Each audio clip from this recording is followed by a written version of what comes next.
Rescue hooks to rescue, Mayday! Get ahead, West. Bad Mayday, what's your location? Get the hell out of here, hurry up! We need radio silence, I need water in that 2.5-inch line. 48 inch water in a 2.5-inch line. To the rope, to the rope, to the rope. 35 in the rear, 35 in the rear.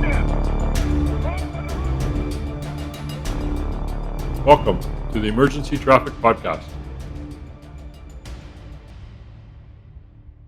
Hello and welcome back to the Emergency Traffic Podcast, where we explore and discuss the details of firefighter line of duty deaths to learn from these incidents. This is episode number 53 of season 3. This line of duty death and subsequent injuries to other firefighters occurred in Manchester in the United Kingdom in July of 2013. The information for this episode comes from the report generated by the Greater Manchester Fire Rescue Service to promote transparency and education about this incident. This incident resulted in quite a lengthy podcast episode. The building is complex and the fire burned for many hours before the line of duty occurred shortly after a shift change. We've tried to condense it as much as possible while providing an adequate story about the incident. So take a break while listening to it in segments perhaps, because it is a couple hours long. Please join Denis, Dirk, and I as we review and discuss this tragic incident, which has many similarities to another incident in the UK a few years earlier in 2010, the Shirley Towers incident, another podcast that we did, where a double LOD occurred when again a BA team was unaccounted for in the building. Thanks for listening. Hope you enjoy it. Hello, Dirk and Denis. How's it going today? Wonderful. What's happening? Nice and warm in Nova Scotia? It's been what I told the guy yesterday. We were sweating with the oldies because I'm old and I was sweating. So I was out buying trees yesterday, and the humidity was like 85%, and the sun was shining, and I was loading them in the back of my truck, big trees. And by the time I got home and got them offloaded and everything else, since I went in the house and I was absolutely drenched from top to bottom. And Kate says, "Is it hot out there?" I says, "It says it's only 26. I says, "But it feels more like 40." And humidity was unbelievable. But anyways, whatever. Today I got a sweater on. Yeah, I see that. Yeah. Like, what's with that? Yeah, Well, it's warm here too. It is what it is. Mm-hmm. In Alberta here, it's 34, 32, something like that today. And I'm hiding in the basement office. It's a good place to be on a hot day. And Dirk, you're still batching? I am bacheloring, I guess. And I'm sweating. It's also very hot in Alberta, as you're well aware. Like 36 yesterday. And humidity is not outrageous. It is higher than it normally is in the summer. But it's hovering around 40, 43%. Right. Waiting for the big storms to come through. Yeah, there's just no place to hide. That you go in the shade and it's just sitting there. It's hot. How are the cats doing? The cats are doing well. They took off yesterday on me, so I had to chase them. That got me sweaty. But no, they're doing all right. I got fans going, so they probably lay down. Or they can go in the basement since my son is not home. They can just go down there. I think they're smart enough to find a cool place. So yeah. The dogs are laying down in the basement too. Other than that, stay cool. My rescue truck's AC is not working well, so we used to go 460, but downtown you don't even get 60, so it's a scorcher. So we had the light dress. We call it the rescue jammers. Shorts and t-shirt. Under your turnout gear, so it's okay, unless you got knobby knees. Yeah. And at some point you got to stop pretending being dressmen and just show your professionalism by how you act and how you dress. Yeah, there you go. This is now really a safety concern, so I'm like, shorts is fine. I don't, you can go commando. I don't care. Just don't take your pants off in front of the public. That's Oh basically boy. all I'm asking for. So, but you know Oh what? boy. I just made an appointment for a massage in September, and my massage therapist is like, "Oh my God, September already." Yeah, I guess it's coming. No, Because it's not. it's so No, it's It's not. fast. coming. No, but It's mid July. Come on. That's right. yeah, but it's only, you know what? Again, a couple more months, and we'll wish we had 30 degrees. So That's Yeah. right. Okay. I'm not talking to you anymore. That's it. I'm not complaining about the heat. So it's all Good good. man. So Well, one of the things that happened here in Nova Scotia was we had severe heat also because we got the remnants of Hurricane Beryl. Was it Beryl? I think it was right, Beryl. barrel. Yep. Yeah, it came up through central states and central Canada, and then just the moisture and everything came our way, and so we got some severe thunderstorm clouds and storms running through, and we had a 4-hour storm there 2 days ago, and it was dumping 50 millimeters an hour at one point, and there Ooh, was that's a lot of water. flash flooding and another drowning death as a result of that. Oh, that's On top of a unfortunate. similar event last year where 4 people drowned. And So did you say flash the flooding. emergency alerts were delayed or something? Yeah, Yeah. they've got a real problem in this province since where emergency personnel are aware of the events and announce them and ask that the province issues alerts to the public. So shelter in place or whatever the case may be, and it takes an inordinate amount of time, an hour, hour and a half, or more before the alerts actually go out.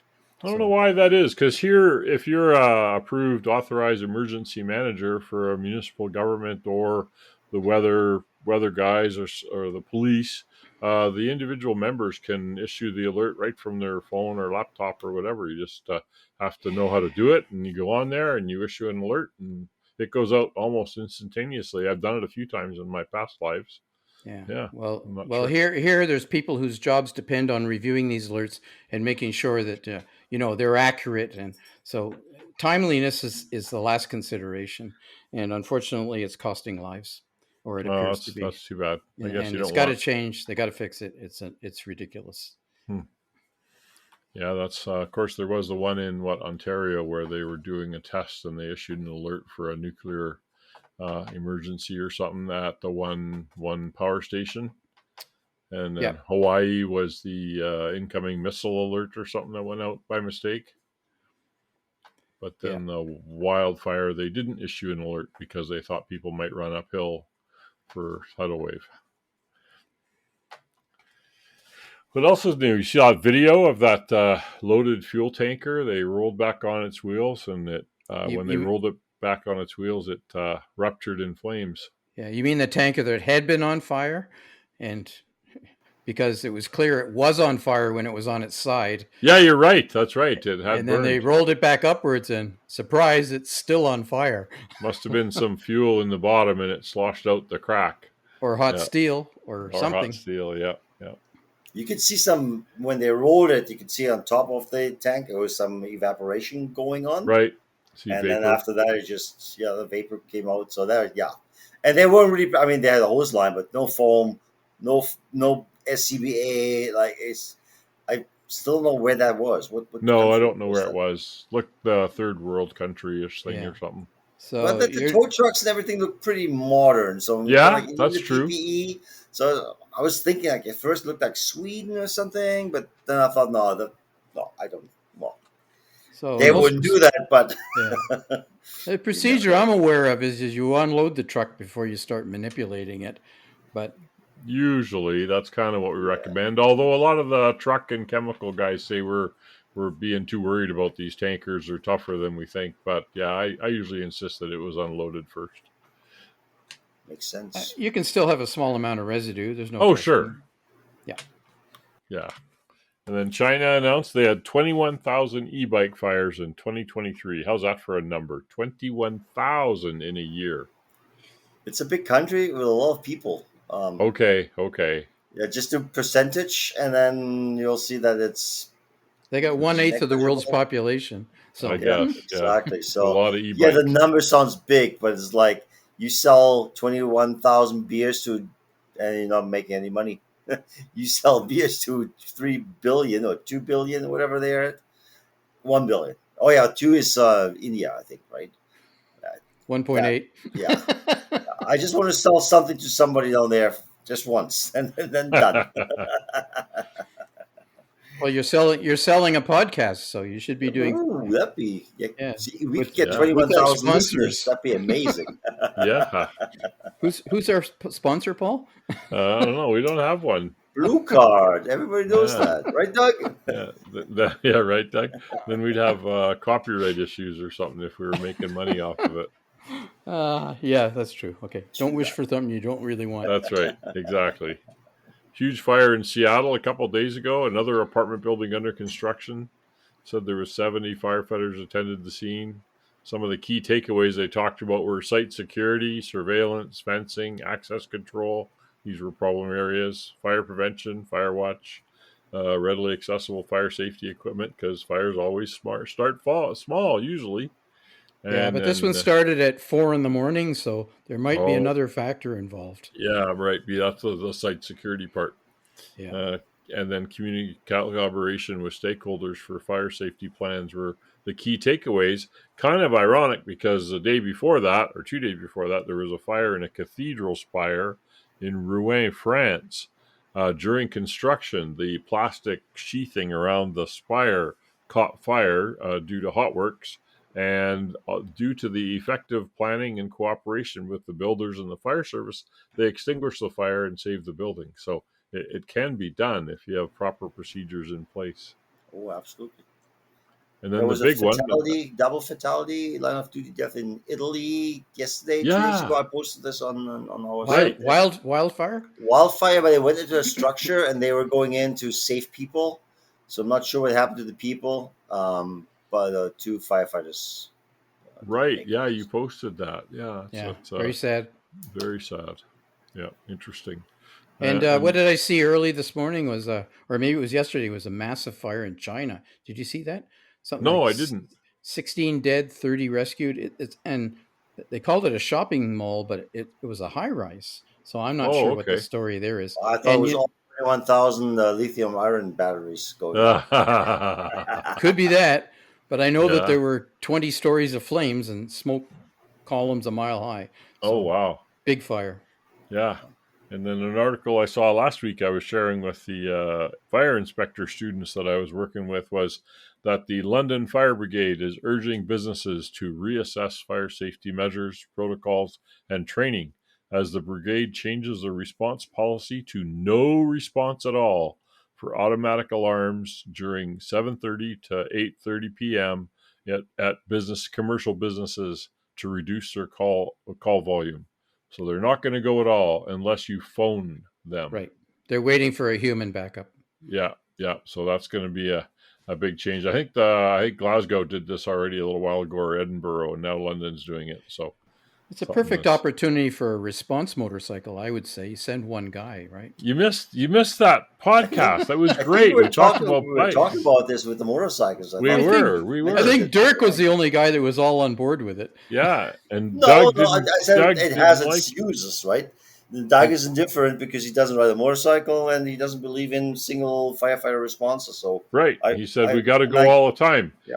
Yeah. Which, I- interestingly enough, the episode this week is a commercial business. The fire happened during these hours, and it was a real fire. If there was an alarm, they would not have responded. Although this is in Manchester, not in London. But Yeah. it's an interesting. What do agencies do? These automatic alarms are running the wheels off of our agencies, and while you're going to that call, you don't have somebody to go to the other one.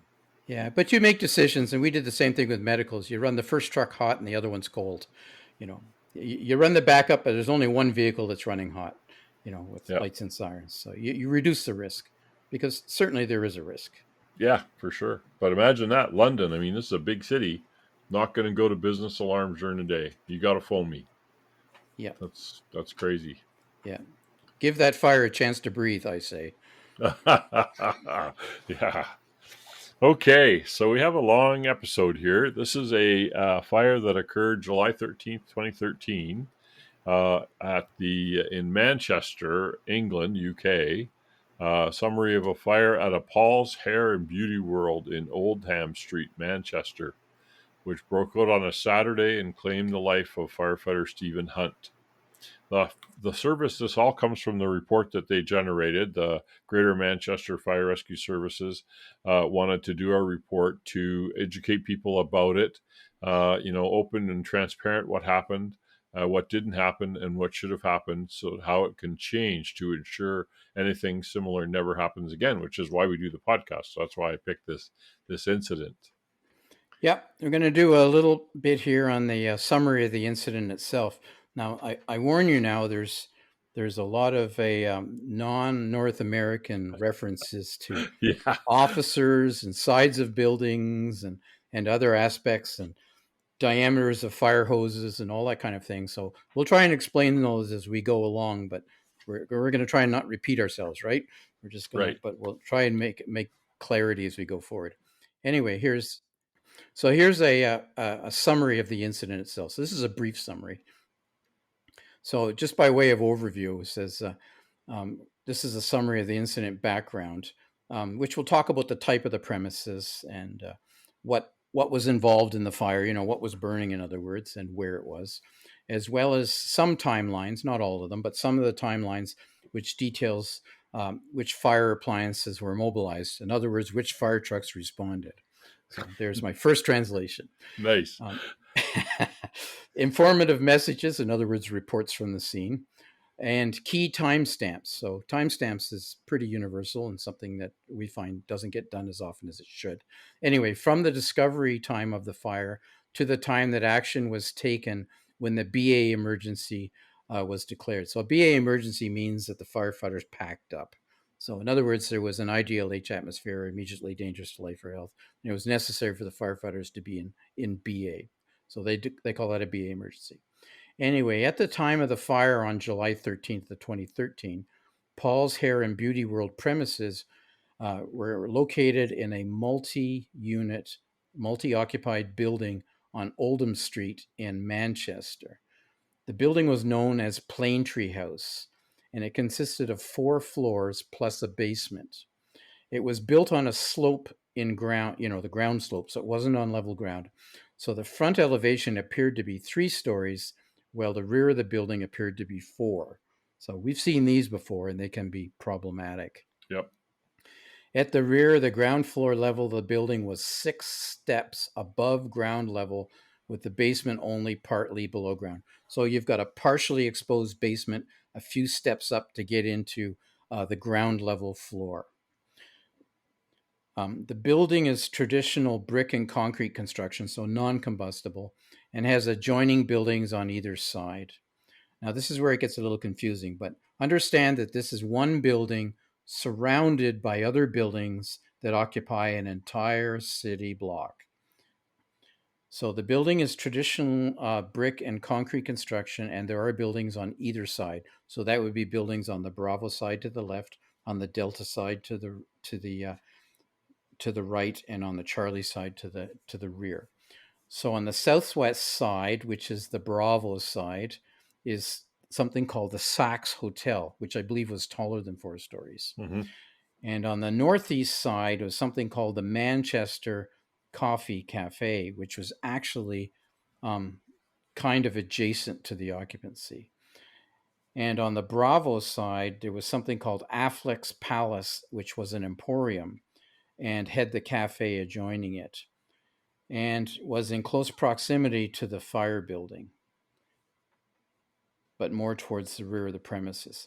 So actually where the fire was along a continuous block of buildings on the one side, but in the rear it wasn't smooth.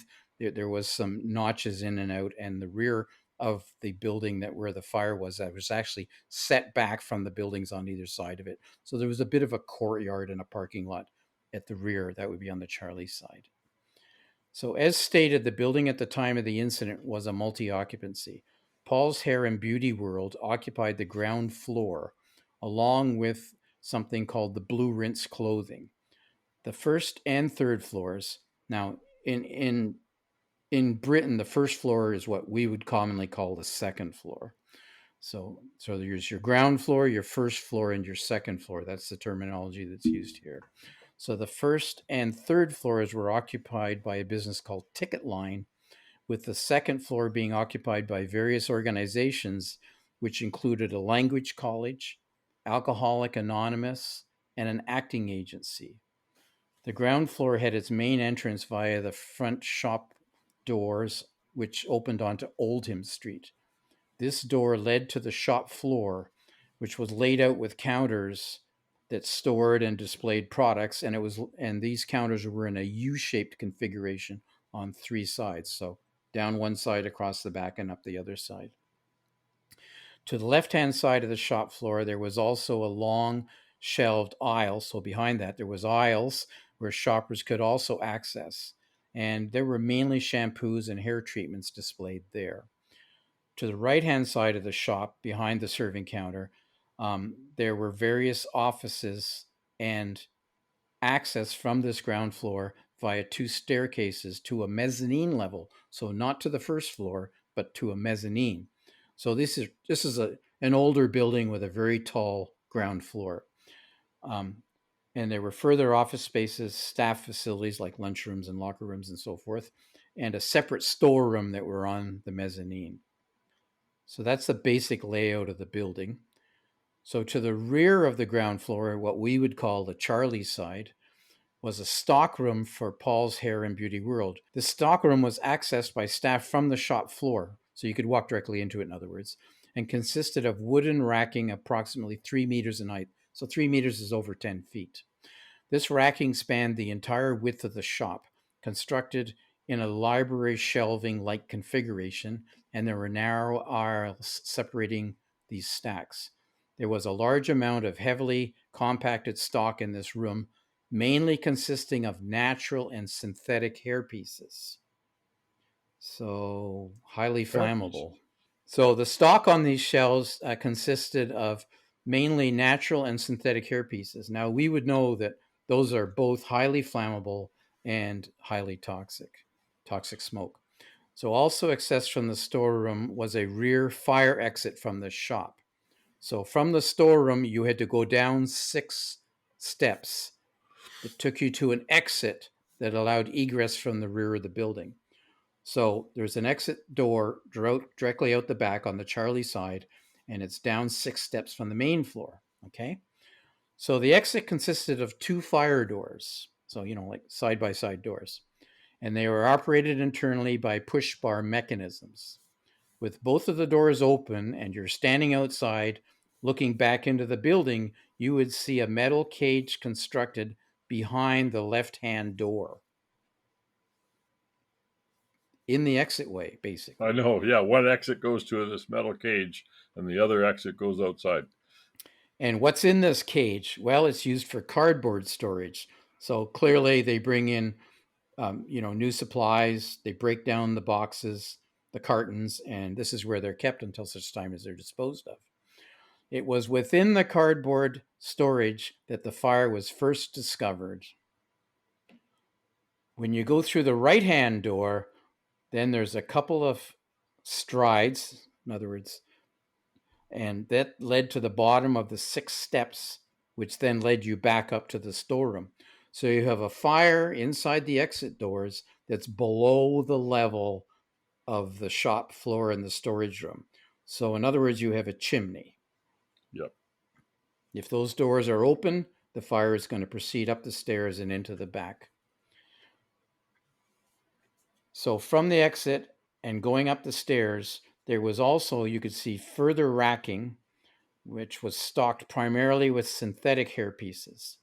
It was this configuration of cardboard storage and stock loading immediately behind the rear fire exit that played a major contributory factor in the development of the fire. This exit was also the only escape route from the rear of the shop. It was one of the main areas of operation throughout the incident. So you had 2 ways in and 2 ways out. You could come in the main front entrance, or you could come in and or leave through the main set of doors. There was no side entrances or exits. Remember, we mentioned this is a part of a block-long series of buildings. Yeah, sorry for the detailed description there, but it's really hard to understand what the inside of this building looked like, and especially this back entrance that the staff could use, and where all the stock was and the cardboard.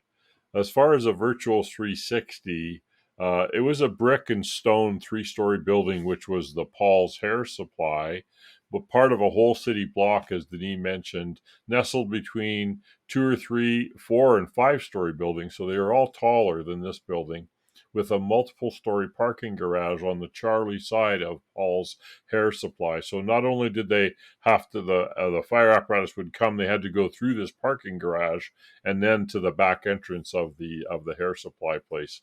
The Bravo and Charlie exposures were, as mentioned, multiple story brick and stone non combustible buildings of the European style. Lots of windows on the front and peaked roofs on the one. The other one had a flat roof. And actually, the one had a really odd kind of sloped roof, had a real steep angle with windows in it, almost like a mansard roof with a bunch of windows. And they were a hotel. In the discovery of the fire, so 14:44 in the afternoon. So if there was an alarm, it would not have got responded to by the fire brigade. Maybe. Oh, that's not London. This is London. Anyway, the fire was discovered by a staff member behind the rear fire exit door. Other shop staff were alerted to the fire, and on investigating, they found the cardboard store behind the rear fire door was already well alight. Shop staff made their way out of the premises via the front entrance, with the exception of the shop owner, who attempted to fight the fire. Along with the owner of Paul's Hair World, individuals from Affleck's Palace, which was next door, and other local businesses continued to fight the fire using a large number of extinguishers, buckets, and a hose reel. A lot of buildings in Europe have a reel hose on the wall with a small half-inch, maybe three-quarter, probably half-inch diameter hose on it for several minutes prior to arrival of the Greater Manchester Fire Rescue Service. With this first aid firefighting taking place, a repeat call to dispatch fire control stated that there were still people inside the building. Now, let's get into terminology here. This led to fire control or dispatch changing the designation of the fire from just a structure fire to persons reported, which means people trapped inside the building, and informing all preceding appliances, which are fire apparatus, that they had people possibly trapped. This one I just highlighted so I would emphasize it, Dirk. With the fire being discovered by the shop staff at 14:44, there was a 5-minute delay to the initial call before the first appliance arrived at 14:55, so 11 minutes, which of course gave the time fire to develop significantly because of that huge fire load in that rear entrance and up the stairs into the stockroom, due to many high levels of stock and availability of flammable fuel. The first appliance to arrive at the incident was from Salford Station. They name all the apparatus by the station they come from instead of like a truck number. So Salford Station, with a watch manager, which is like an officer in charge. Taking account of the information supplied by the initial call to fire control, this appliance arrived at the rear of the premises on the Charlie side, where the fire had started. The second and third appliances to arrive were from Blackley and Moss side stations. Due to the direction they approached the incident, they parked at the front Alpha side of the shop on Oldham Street. The fire was well developed at this point, with smoke issuing from the front of the shop. Shortly after their arrival, and following, this is something that they do in the UK, a dynamic risk assessment, the watch manager at the rear of the premises, so they were the first unit in, committed a breathing apparatus team, so a team wearing BA, through doorway, they call it A, which was the doorway at the back. They were briefed to make initial attack on the fire just inside the doorway and to gather information as to the extent of the fire and the conditions inside. At the front of the shop, which we'll continue to say is the Alpha side, even though you probably would have established command to the back. But anyway, the front of the shop, the watch manager who was in charge of Blackley's appliance also committed a breathing apparatus team through the front of the shop, as crews had been informed by fire control that the shop manager was missing. The watch manager from the Stalford and the watch manager from Blackley, which were the officers, they were initially unaware of each other's attendance.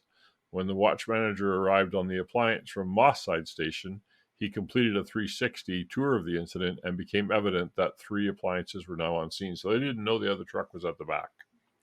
All 3 appliances had a watch manager in charge. Collectively, the 3 watch managers determined who would become incident commander and sectorize the fire and who would be the sector commander. So they decided amongst themselves.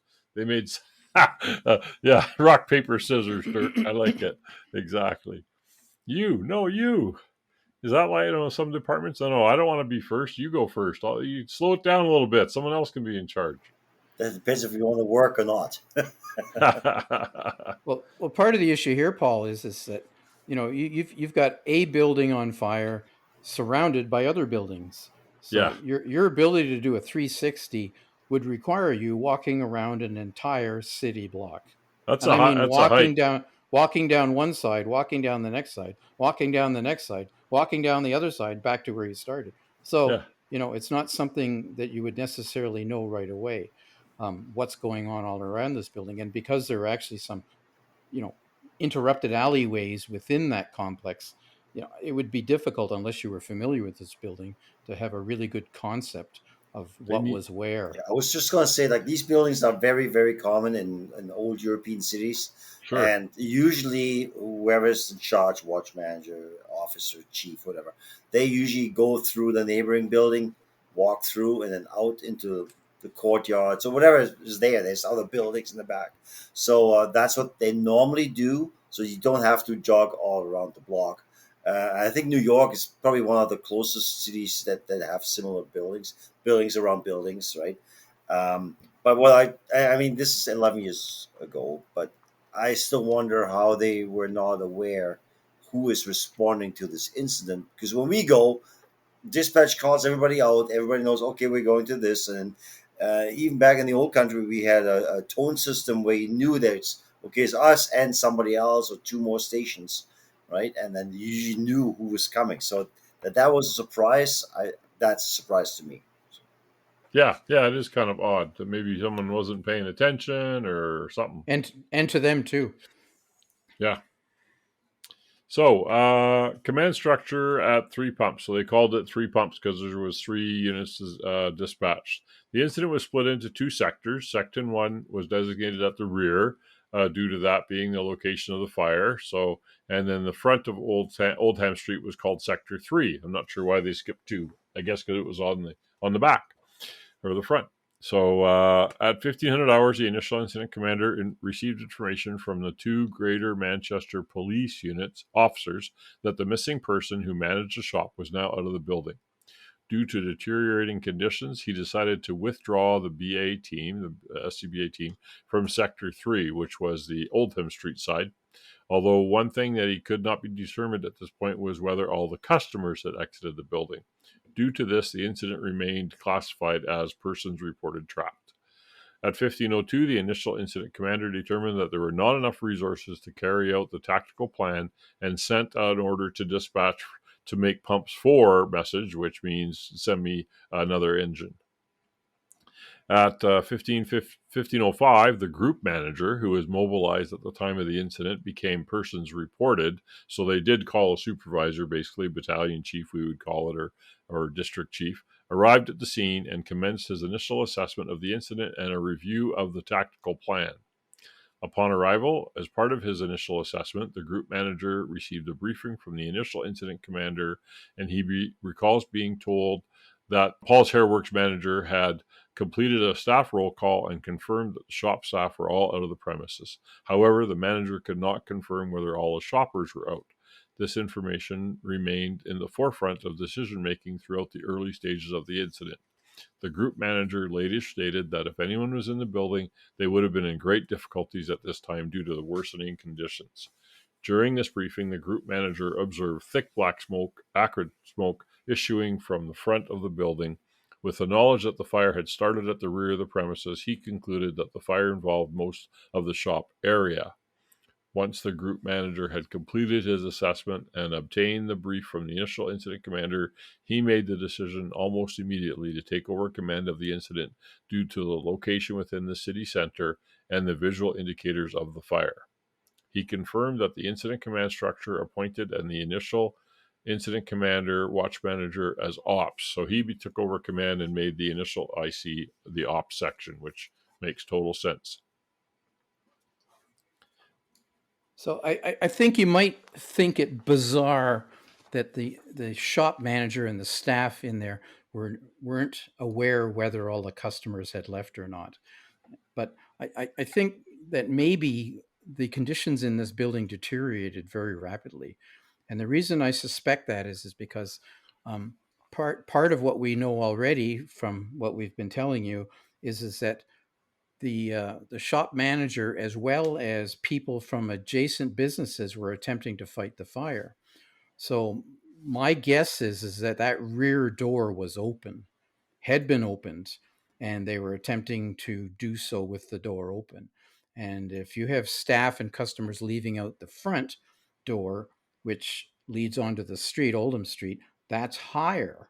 So your fire is going to be rushing up those stairs with all the smoke and everything, filling the shop and probably causing visibility and breathing conditions to deteriorate rapidly.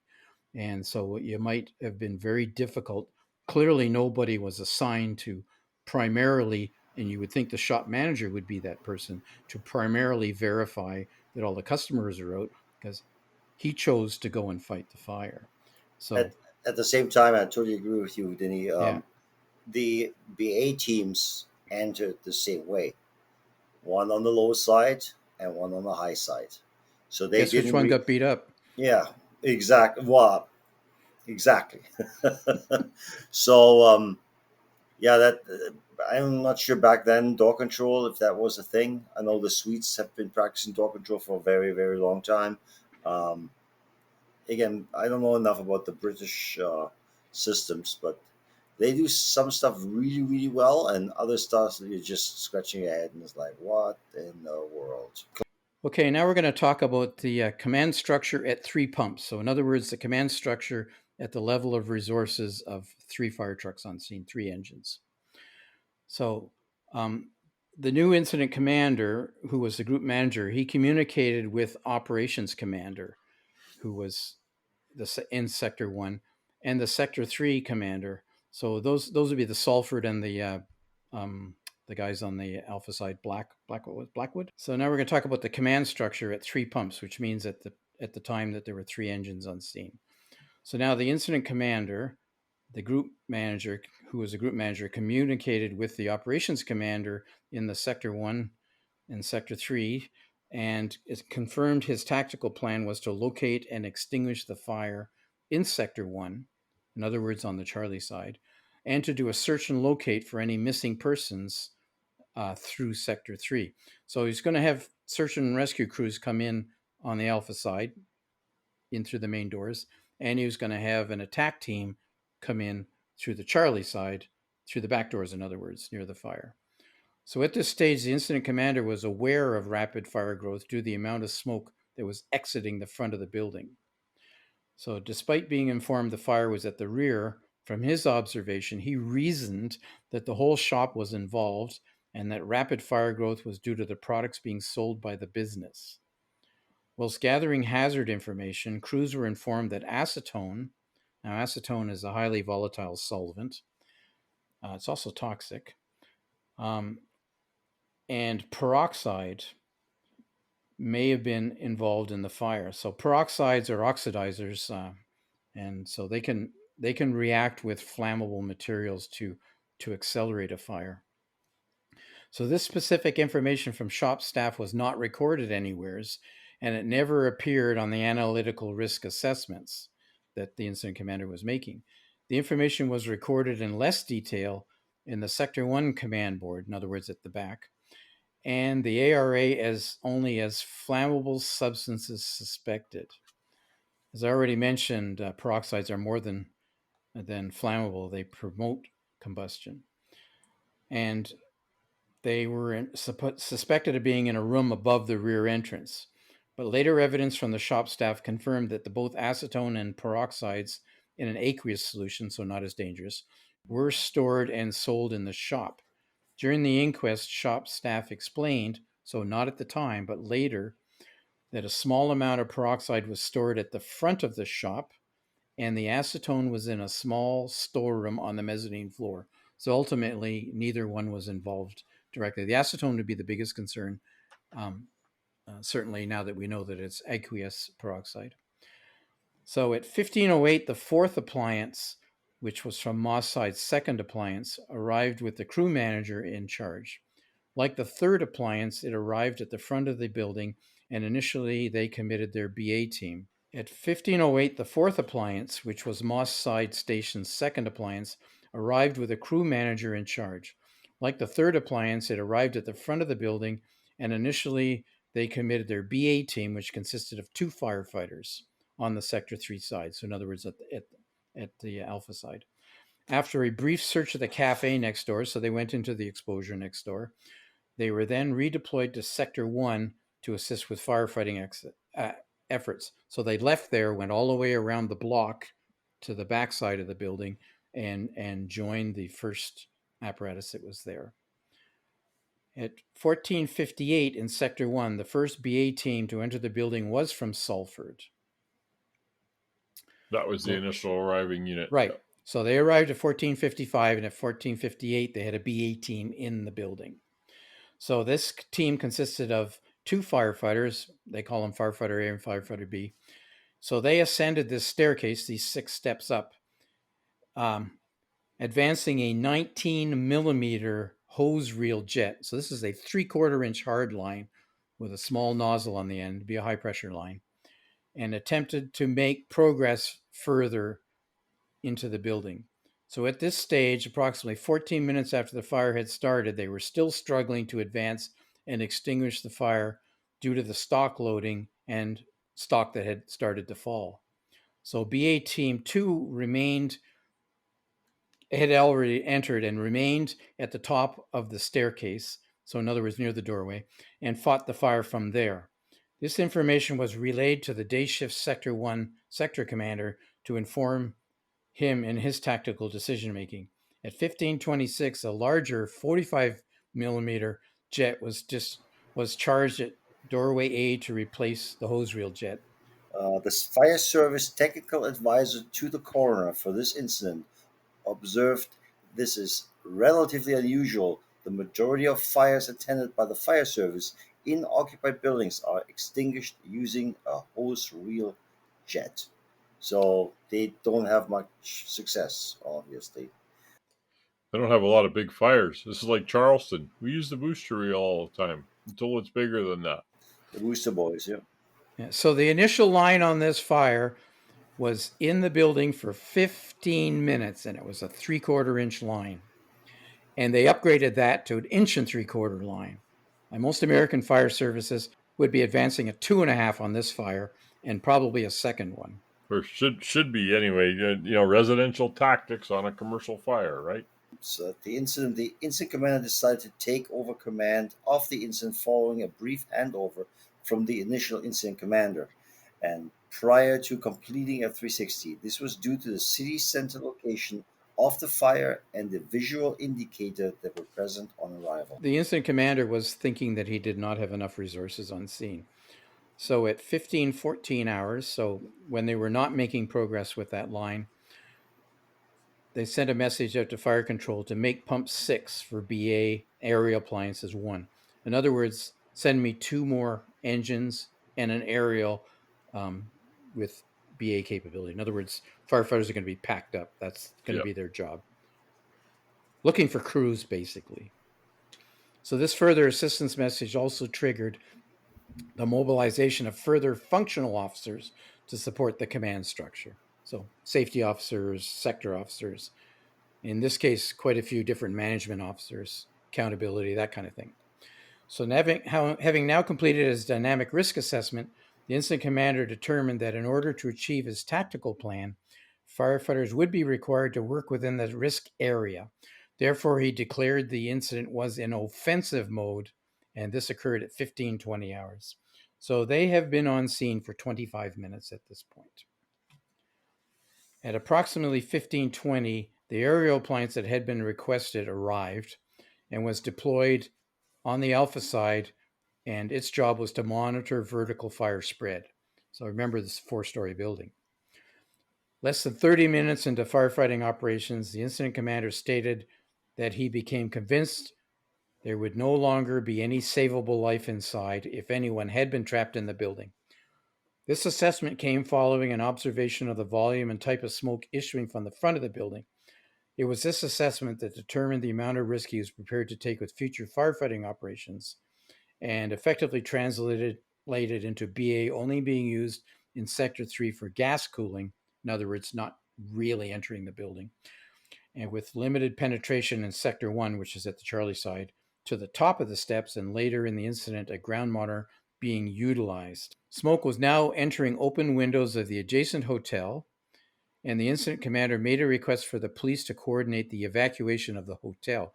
So this hotel is on the Bravo side, I believe. Yeah. Right. Delta.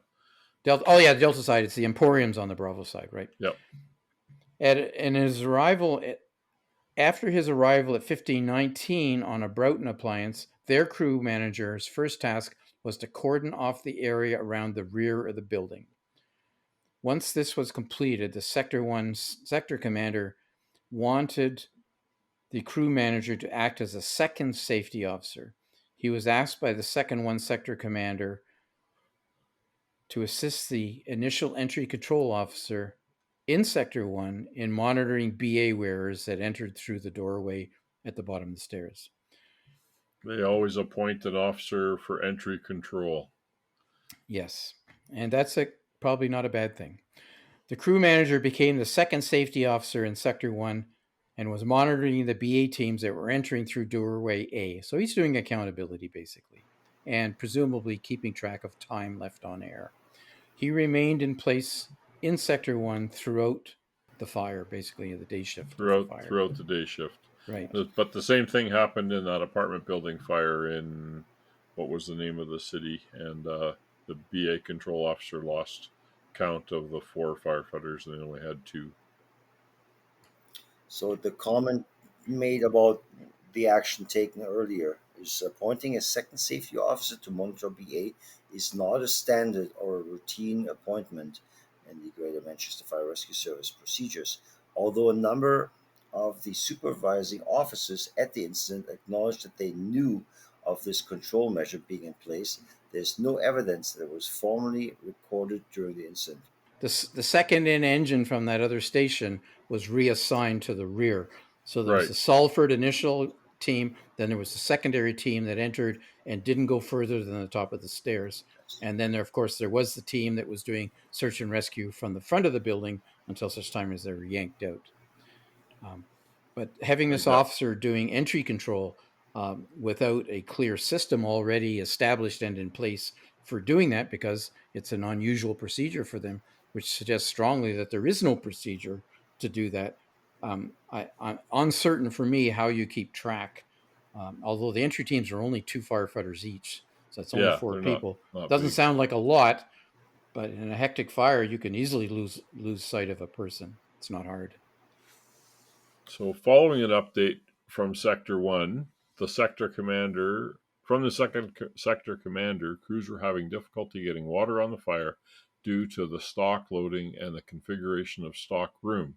The incident commander determined that the rotation of BA wearers and further resources would be required to implement the tactical plan.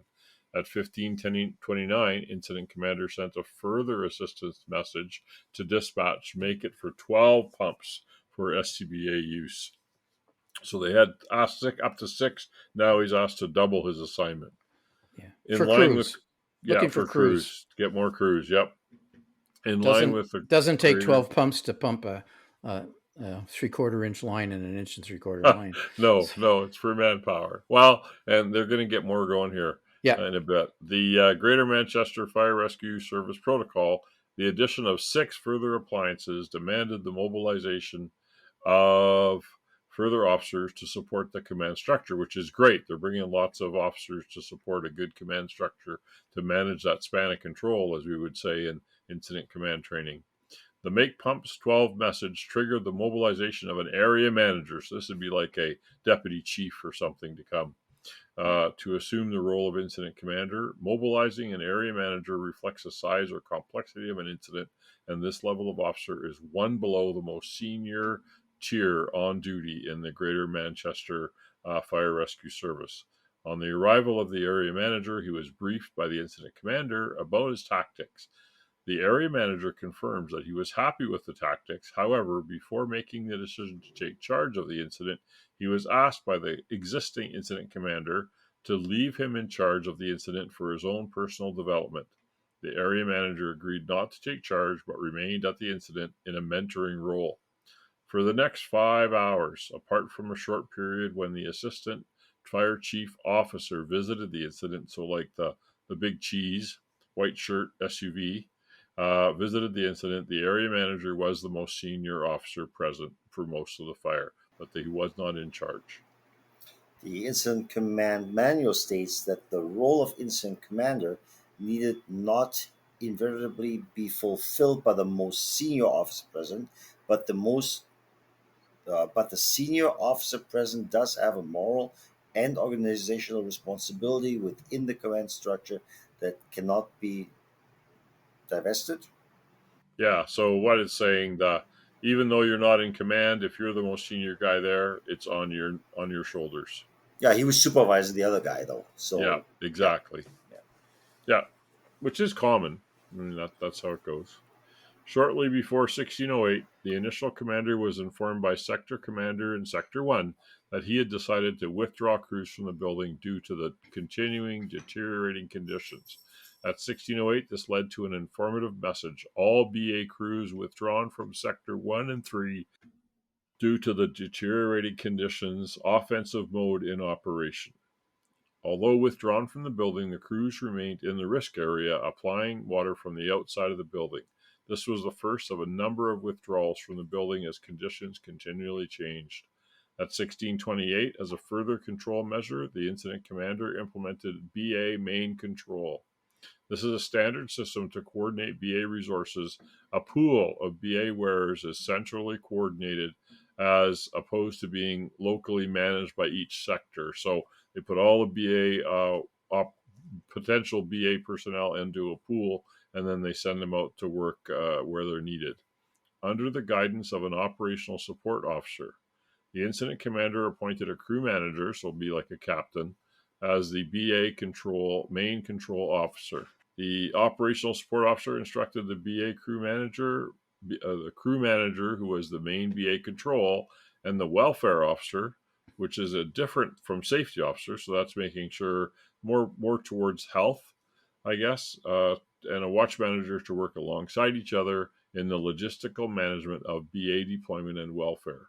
In practice, I was going to say more commonly, that would be done by an EMS crew, at least in North America. Yeah, you'd have an EMS crew on scene doing wellness for the most part. Be rehab and wellness, yeah, exactly. Yeah. In practice, the crew manager, BA main control, updated the BA main control board, while the watch manager, who was the welfare officer, assisted him by organizing the BA pool and addressing crew welfare. So exactly like you say, rehab. Are you okay? Can you go another cylinder? Here in Alberta, they have a protocol, and the ambulance medics can follow a protocol. After 2 bottles, you're supposed to get assessed and make sure your vitals are good, and you're okay to go work some more. Yeah, an interesting. In 2013, the procedures required a minimum rank of welfare manager to supervise BA main control. So I guess more training, better training. Yeah, had to be a captain or something. Yep. Yeah. The welfare officer, who offered to support the main control officer, as he had previous experience as main control procedures. At 1630, the assistant chief fire officer attended the incident. He had not been mobilized as part of the command function, and he did not enter the inner cordon or the sectors of the incident ground. He met with the area manager, who was mentoring the incident commander, if we remember, and the incident commander, and then followed the incident commander to the command unit and had the current tactical plan explained to him. He states that he was informed by the incident commander that because of difficult access, he intended to fight the fire from the outside the building using aerial appliances and covering jets. So be like ground monitors, I guess, deluge jets, and also with firefighters standing in doorways of Sector 3, which was the front.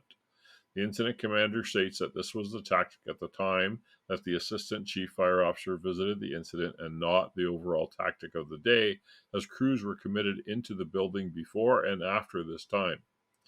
The assistant chief fire officer left the scene to go to the operations room at fire services headquarters. Around this time, the operations commander, now a group manager, remember that the first guy had been made op section chief, as we would understand it, had noted that a steel door on Short Street that looked like it led to a building and considered it as a possible point of access.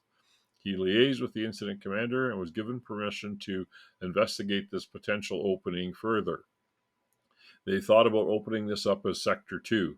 The operations commander asked the second operational assurance officer, I know, a lot of titles, to look into this possibility. Once entry was gained via the steel door, it was recognized that due to the restricted access and the amount of further work necessary, the entry point to the building would not be feasible from this point.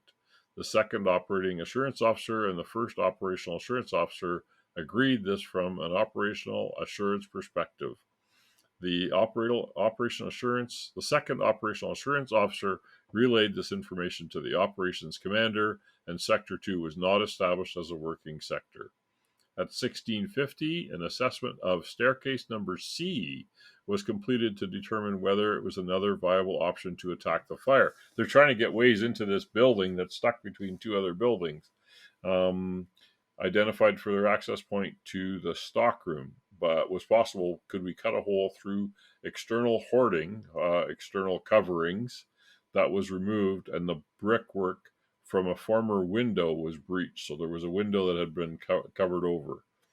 This meant that a further jet nozzle could be played into the stock area. In order to aid this water application, and due to the elevated aspect of the opening, a temporary work platform from the enhanced rescue unit, so that'd be like the technical rescue guys, was erected and placed under the opening. SCBA wearers, firefighters committed through Sector 1 entry control point worked off this platform throughout the course of the incident. So they added another nozzle team, if you will, in Sector 1 to get in through this breached window. At about 1745, BA Team 1 were committed in Sector 3 and the first and second floors. They were briefed to open the windows in order to ventilate the upper floors. After entering the first floor, the BA team discovered that the fire had spread vertically via a utilities service riser. When they exited the building, this information was passed on to the Sector 3 commander. At 1753, the incident commander sent further informative message indicating crews in Sector 1 were facing difficulty gaining any further penetration towards the fire due to conditions and heavy stock loading. The tactical plan in this sector remained the same, briefed to limit penetration to the top of the staircase, fighting the fire from there. Although the location of the BA crews was recorded in the Sector 1 entry control board as first floor stairwell, it was in fact the ground floor of the shop. Due to the conditions of the day, temperature high of 25 Celsius in Manchester, and the working conditions, crews were limited in Sector 1 to 20-minute BA wears. This control measure, introduced by the Sector 1 sector commander, was never recorded anywhere.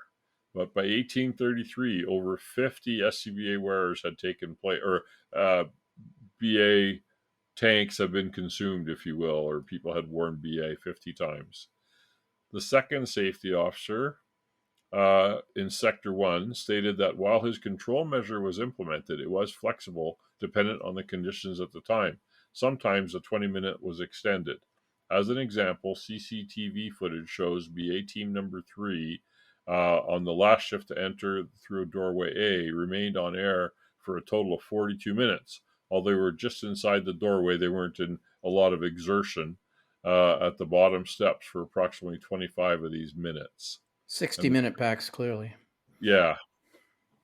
And then there's some pictures of the firefighters directing nozzles through that window from a temporary platform that Tech Rescue had set up for them.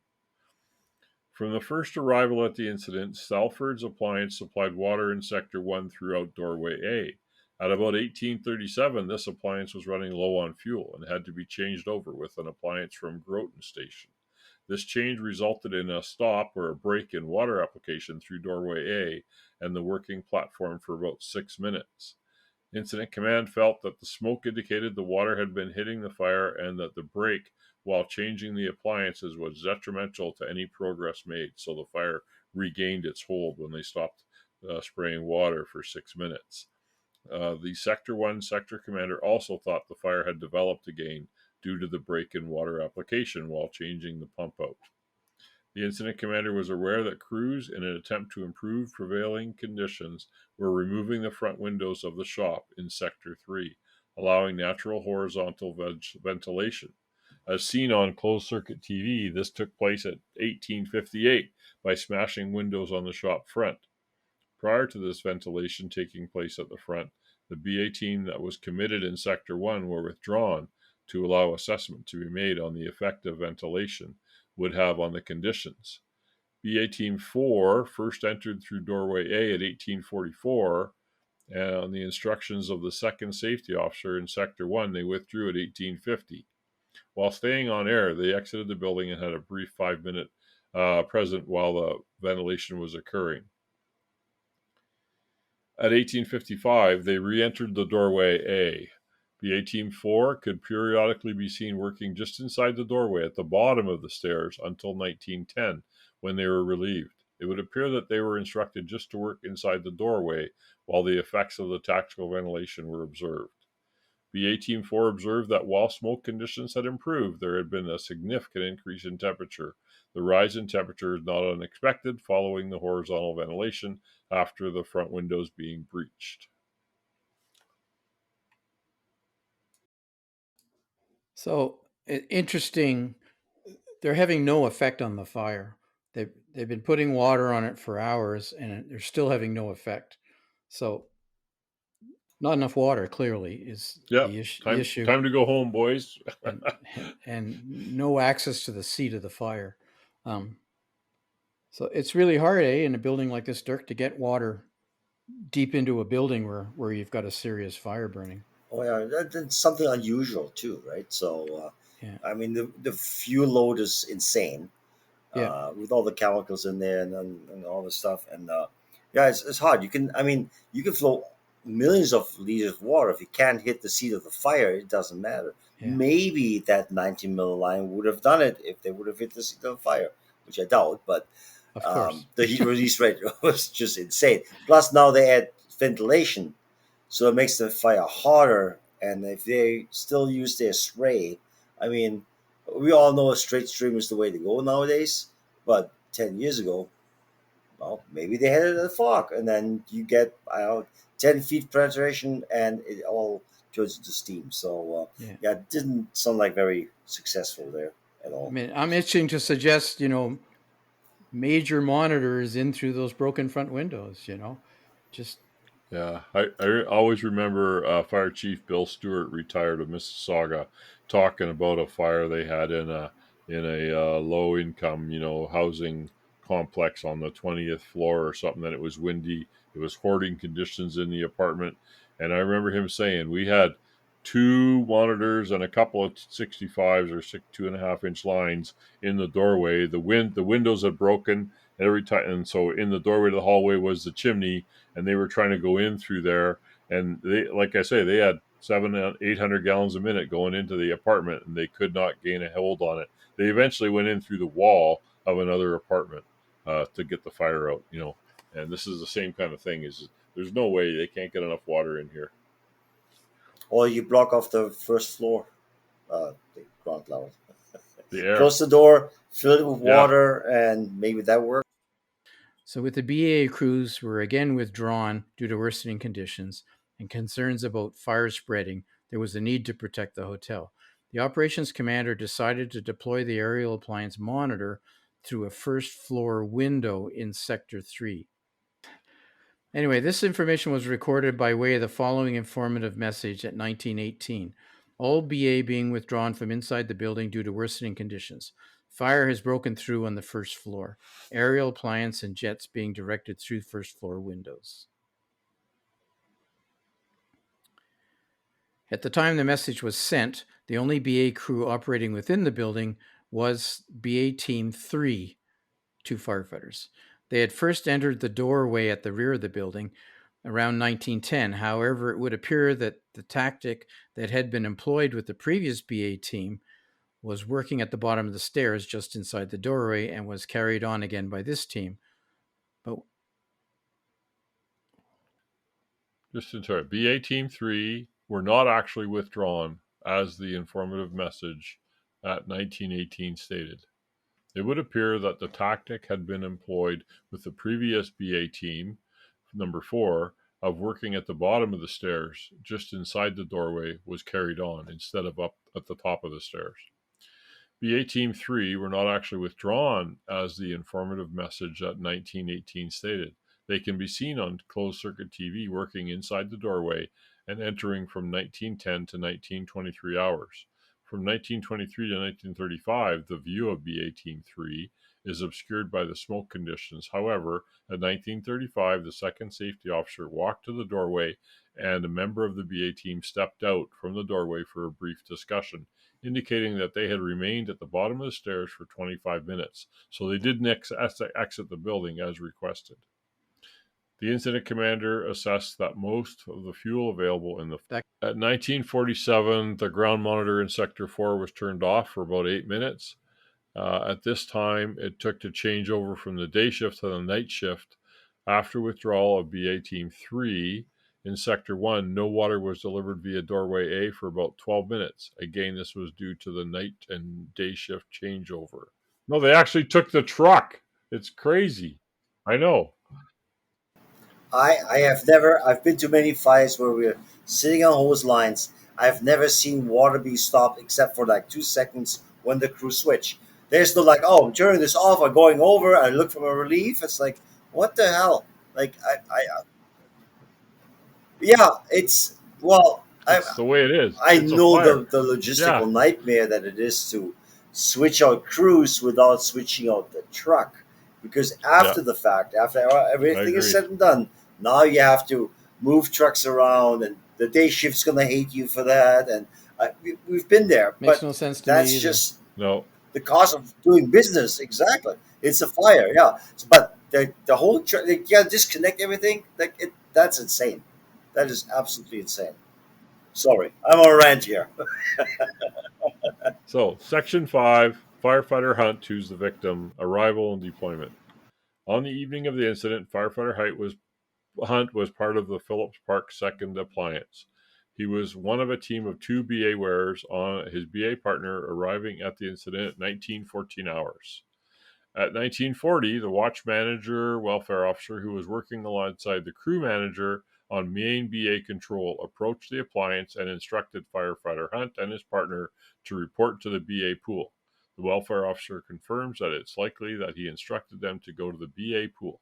However, he states he did not inform relief crews of the current situation. Just go to the pool. Firefighter Hunt's BA partner recalls initially being informed that they would be required in Sector 4 to reposition a ground monitor, although it is not clear by who told them. Firefighter Hunt and his partner were in the BA pool for a matter of minutes when the crew manager of main BA control instructed them to report to Sector 1 entry control point. At approximately 1945 in Sector 1, the BA Team 3 exited the building at 1952. They removed the hose line they'd been using and reported to the entry control point. BA Team 3 can remember speaking with Firefighter Hunt and his partner. However, he did not have any discussion about BA operations in the sector or conditions inside. BA Team 3 stated he did not have a debrief with the entry control officer of Sector 1. He did, however, state that he was under the impression that there would not be any further teams deployed through Doorway A, as BA Team 3 had removed the hose from the building. Okay, the technical bulletin 197 was the National Guidance for BA Procedures in 2013. It states that one of the duties of a BA wearer is, on collection of their tally, ensure that any information of use to teams entering the risk area or the officer in charge is made known to the entry control officer. The same guidance also places a duty on the ECO to ensure that crews are fully debriefed. This did not happen on this occasion. So missing information, tired. They've been there all day, I guess, and didn't do it. Just before 2000 hours, the appliance that had been supplying water to the 45 millimeter hose line at the Doorway Alpha, Groton's appliance day shift, was replaced by Oldham's second appliance night shift. This changeover happened after BA Team 3 had exited the building and contributed to the 12-minute gap in the application of water at the A doorway. Shortly before 1959, Firefighter Hunt was briefed by the day shift entry control officer for Sector 1. In his statement, he instructed them to go through the double doors, doorway A, up a short set of stairs to the mezzanine and squirt water from there. Don't move, nothing more than that.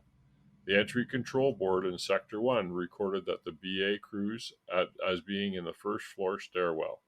He did not inform them of any limit in terms of time, as he was unaware of this control measure. The day shift entry control officer for Sector 1 had taken over the role of entry control officer from the initial entry control officer in Sector 1 after the 20-minute control measure had been introduced. Back to that technical bulletin, it states that it is the ECO's duty to, acting on the guidance of the OIC, in this case the sector commander, if necessary, restrict the length of exposure in difficult or strenuous conditions. The BA wearer and team leader must be advised to withdraw from the risk area at a predetermined pressure gauge reading.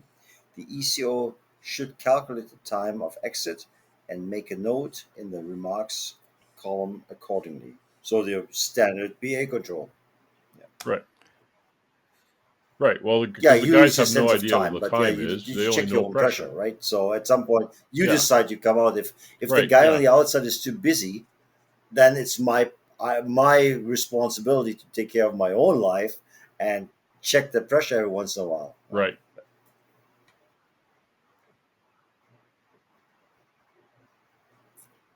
And clearly they had some type of a recording system going at this point, because they're talking about Oh yeah, remarks columns. you and weren't on recording the times and podcast. We pressures. did that So other apartment building, they- and we had pictures of. They have a board right at the entry control point, and everybody his name and their SCBA pressure Right. and the time pressure they're supposed to come out at. Everything is on that board. So why is the comment earlier that it was Unusual to have an a ECO? second safety officer assisting the ECO. Yeah, because usually it's one person, not two, and so as soon as you put two in the mix, then stuff gets missed. And that's who had this 20-minute rule, was that second safety officer. So Gage's 20-minute limit, when applied, was never translated into cylinder pressure by the entry control officer and was never recorded on the BA board. It appears this time limit control measure was administered by the second safety officer externally, as the BA wearers can only acknowledge limiting BA wear by cylinder pressure through the contents of gauges and not the time that has elapsed when in a risk environment.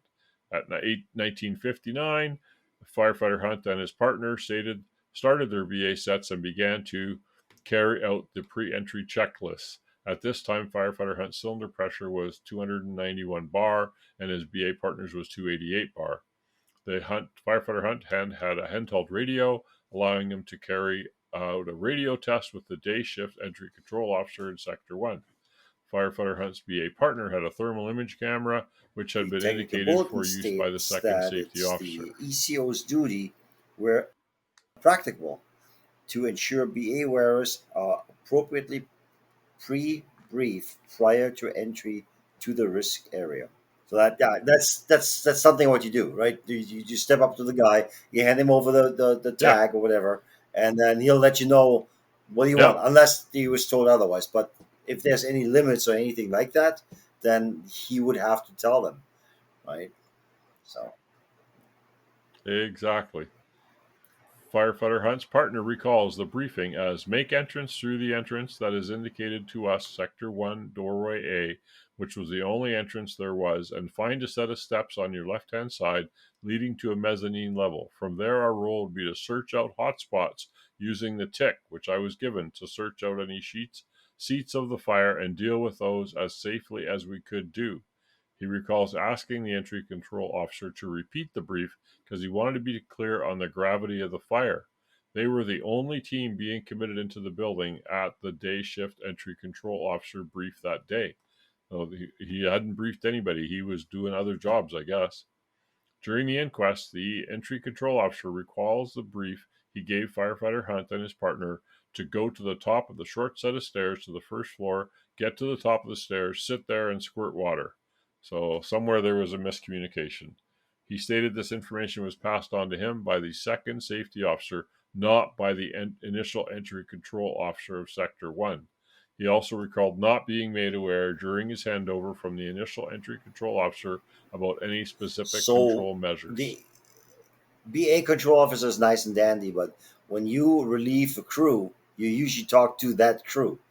I'm not talking to some guy on the outside that's never been inside. I want to know where's the line, where do you want me to go, what should I do? I want this firsthand, not from some white helmet standing on the outside that's obviously overwhelmed, right?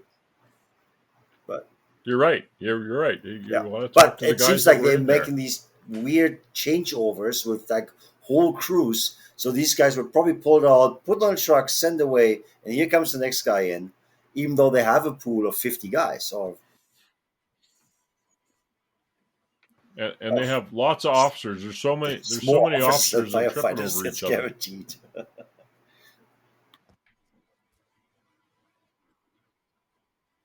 And if the leaving crew is busy picking up equipment, they're focused on that. They're Gotta not take our focused on hose talking Well, home. to that the but incoming. that's the whole What? thing. Like this is my job, fighting a fire, not packing up. So what I do, I come out, talk to the next crew that goes in, and then I go and clean up. And so again, like it sounds really disorganized to me on the North American level and on the German level because we've never done this. We did BA control, Yeah. but when we had a job to do, we always talked to the crew that came out. We were already ready to go because we don't want that time delay, right? Right. Also consider they had 12 engines on this scene, so that would have been most of your Yeah. local engines in that area. So the people that came in to relieve you for a night shift, you might not have, besides lunch at the Union Right. You Hall. don't know When them. else would you have seen them? You wouldn't. No. You wouldn't see them at incidents very often. I mean, maybe, but quite The possibly not. entry control officer in Sector 1 did recall briefing firefighter Hunt's partner about the 20-minute limit, the role of the second safety officer, crews positioned at the top of the stairs, and that crews have been withdrawn on a number of occasions through the day. Following the brief from the day shift entry control officer in Sector 1, Hunt and his BA partner were then briefed by the second safety officer. He had been operating in that sector as second safety officer at or around the doorway for most of the day. This second safety officer was aware that they were from the night crew and wanted to provide more detail. The brief lasted 1 minute and 30 seconds at the entry control board. He recalls telling them go to the top of the stairs, turn left, look right, and fight the fire from there. Use the tick, and if it gets too hot, pull yourselves out. The second safety officer then led them toward doorway A in Sector 1. When firefighter Hunt and his partner arrived at the doorway, they had to wait for the hose to charge to deliver the appropriate pressure and flow. At about 20:03, firefighter Hunt checked the nozzle a number of times with the second safety officer and communicated with the pump operator to increase water pressure at the nozzle. They call it a branch. I'm translating it until he was satisfied with its operation. There was no other BA team operating in the building at this time, as the previous BA Team 3 had exited the building 10 minutes before. At 20:04, firefighter Hunt led his partner through the doorway into the building, with Hunt's BA partner pulling the 45mm hose line in with them. They ascended the 6 steps of stairway A first, and once at the top, verbally communicated to his partner to follow. Firefighter Hunt's partner recalled that after reaching the top of the stairs, Firefighter Hunt communicated him that he had reached the mezzanine level. They were now stood at the point as described by the day shift entry control officer, first floor mezzanine, at the point described by the second safety officer, top of the stairs. However, with the building being on sloping ground, this was in fact the ground floor level of the shop if entered from the front via Sector 3. They weren't actually on the mezzanine, they were on the ground floor. They thought they were on the mezzanine. Nor were they on the Right. first floor, as one of the other officers Firefighter Hunt's thought. partner stated that at the top of the stairs there was a lot of debris. Visibility was zero for 95% of the time. He recalls their role wasn't to search the building. He understood their brief was to get to a point, use the tick, find hotspots, and fight the fire from there. After both of them were at the top of the stairs, Firefighter Hunt's partner recalls him asking him what reading he was getting on the tick. He recalls the reading was nothing above 50C, and that both Firefighter Hunt and he agreed it felt much hotter. He did, however, go on to explain that the reading from the tick was not ambient, but was a reading from the surface that it was pointed at. From the top of the staircase, they progressed into the building with Firefighter Hunt leading. Firefighter Hunt's partner recalls separating on a couple of occasions while he returned to the top of the stairs to pull in more hose. While they continued to make progress, Firefighter Hunt was operating the nozzle in short pulses in the atmosphere in order to gas cool, a technique used to reduce atmospheric pressure inside the compartment. There's your problem right now. Even your Swedish fire nerd would agree. Firefighter Hunt found a door on their right, later identified as the door into the post room, the mailroom. Firefighter Hunt decided that he would check behind the door and sweep the room with the tick. Due to the relative positions at this point, they briefly swapped roles. Firefighter Hunt handling the nozzle to his partner, and his partner entered the room and scanned it with the tick. Finding no obvious signs of fire in the room, they both retreated out, with Firefighter Hunt closing the door behind them. Firefighter Hunt's BA partner recalls that it was about this time he started to feel the effect of the heat.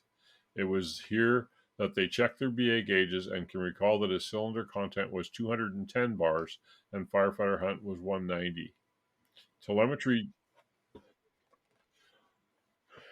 Yeah, thanks, Denis. Telemetry data downloaded through both BA sets indicates that at these cylinder readings, they would have been in the building for about 8 minutes.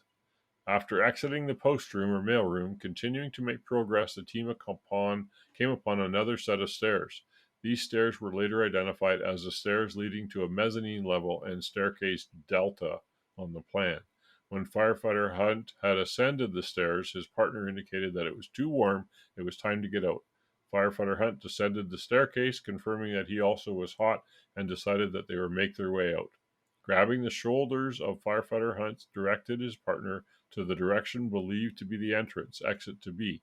Firefighter Hunt's BA partner recalls that he was having difficulty recognizing this as the way out, as the way they had entered, but there seemed to be obstacles in the way.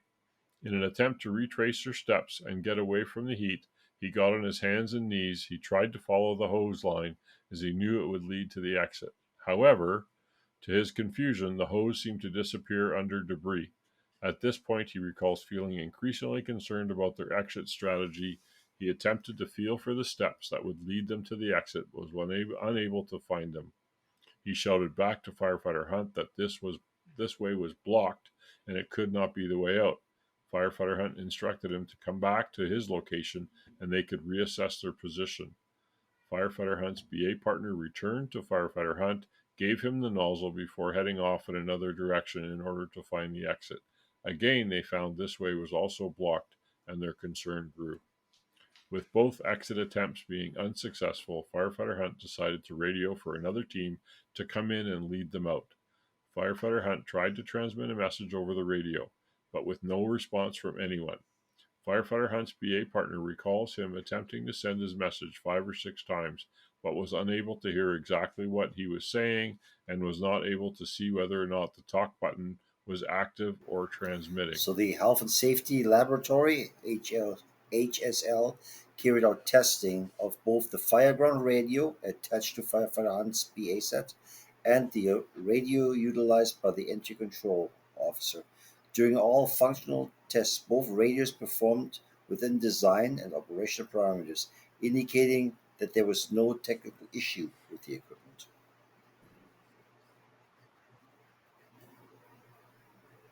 So there's three things that are floating around in my mind right now.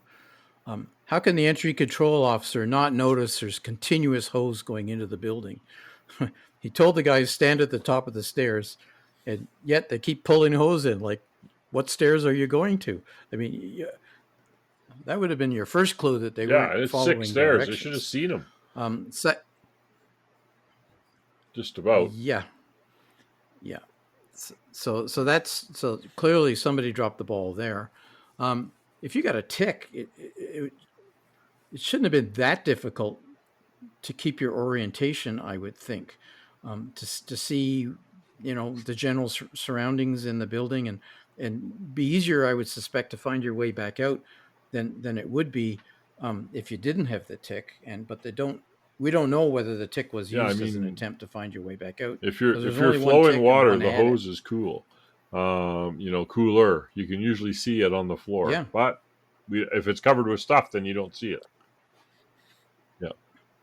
Yeah, Right. that was normal And back then. apparently I'm only one of surprised them they had had a a television radio. camera. So one radio, 2013. Yeah, well, quite possible. Yeah. It's 11 years ago. It's I not still that long remember ago, when Joe. only the driver and the Firefighter officer Hunt's had a radio. partner. So Yeah. Yeah. Some departments Firefighter are like Hunt's that partner still. recalls at this point in time that he carried out his last gauge check that he could remember. His cylinder content was 190 bar, but was unable to recall Firefighter Hunt's reading. Telemetry showed that his reading, Firefighter Hunt and his BA partner had been in the building for 12 to 14 minutes, and the time was between 2016 and 2018 hours. At this point, Firefighter Hunt's BA partner suggested that they try again to retrace the hose line. Firefighter Hunt, holding the nozzle, followed his BA partner, who was on his hands and knees again. Tracing the hose back no more than 5 meters, it disappeared again under something. Firefighter Hunt's partner stated that the fact they could not retrace the hose or move what was on it led to confusion. Firefighter Hunt and his partner became separated for a while at this point. However, his partner recalls that he was shouting Hunt's name and he was responding. When they came back together, his recollection of events from that point becomes very uncertain, and he cannot recall the events when the next BA Team 5, were So sent in it's to widely relieve them. recognized the effect of heat may be underestimated, and the BA wearer will either not notice or not acknowledge their decreasing manipulative and cognitive ability. Anxiety and mental confusion will increase, as will the time taken to make decisions. So, obviously, physiologically, you're under a lot of stress, heat stress, you're exhausted, you're thinking you're lost. I mean, it seemed like initially they were very calm, but I'm guessing at some point, the panic sits in, right? Especially when you've Hey, yeah, after yeah, trying to find your way out two well, or yeah, three what's going times, on it's there? like, So whoa, we're in trouble. Yep. Should have been a mayday right there. But he tried to call out and didn't get an answer. So, BA Team 5 were the BA team deployed in Sector 1 to relieve Firefighter Hunt and his partner from the position inside the building. Both BA Team 5, both of the members of BA Team 5 recall that their brief was to follow the hose into the building and relieve the team at the end of the nozzle, end of the line. They were told the team that they were relieving would be at the top of the stairs after bearing left. At 2026, BA Team 5 entered the building via the A doorway and followed the hose line, quickly located and ascended the staircase A. At the top, they went left and came across a drop in the floor level. Both team members can recall that fallen stock and debris covered the floor. BA Team 5 could then see the flashing lights of Firefighter Hunt's and his partner's BA sets in front of them. He made his way to them and recalls that they were facing towards him. He believes that he was no further than 10 meters inside the building at this point, and that they had taken no more than 2 minutes from entering the building to locating them. BA Team 5 reached the team, and the lead BA wearer presented them with the nozzle and at his chest and said, "Here's the nozzle. We are getting out of here." He asked if they were okay. Firefighter said, "Yes, we just need to get out of here." BA Team 5 turned and informed BA Team 5, the other firefighter, that they had located the BA team that were missing and now making their way out. BA Team 5 partners recall to allow Firefighter Hunt and his BA partner to access the exit route, they had to squeeze past them both. It is unknown whether it was Firefighter Hunt or his partner, but BA Team 5 recalls that as the two firefighters passed him, one of them fell. He helped him to his feet and asked if he was okay. Recalling the firefighter reply, "Come on, let's get out." BA Team 5 assumed that Firefighter Hunt and his partner were now on their way to the exit at Doorway Alpha, or Doorway A. They described as being 10 meters away. It's evident that they had headed deeper into the stockroom area in the direction of Staircase C. Firefighter Hunt's partner recalls at some point they started to separate as they searched for exits from the building. He further recalls it was hard to keep in contact as they were falling over the debris on the floor. He is unsure which direction Firefighter Hunt was going, so they communicated by shouting each other's names. However, he believed at this stage he was lost. He was unsure where both the exit and Firefighter Hunt were. While Firefighter Hunt's BA partner states his recollection is hazy to the events, he can recall himself and Firefighter Hunt coming together again and recognize that they were in a tricky situation. They continued to search for the exit. They again became separated. He recalls at some point crawling on his hands and knees and putting his gloved left hand down on something hot. Feeling pain and causing burns to his hand, his reaction was to take off his glove and scream out in pain. At this point, he recognized that he was in a very bad situation. His reaction was to activate his automatic distress signal unit manually. However, he was unsuccessful. He recalls trying to remove the tally key, so they must have some sort of key you can pull out, to activate the unit instead of depressing the manual activation button at the front of the unit. When the team were committed to the entry control point, officer had removed the tally key and inserted it into the BA board, thus arming the unit. While attempting to activate his automatic distress signal unit, his partner continued to shout for help. BA Team 6 had been working on a temporary platform in Sector 1, that was the hole through the wall, from 2020, directing a water stream through the window into the stockroom area.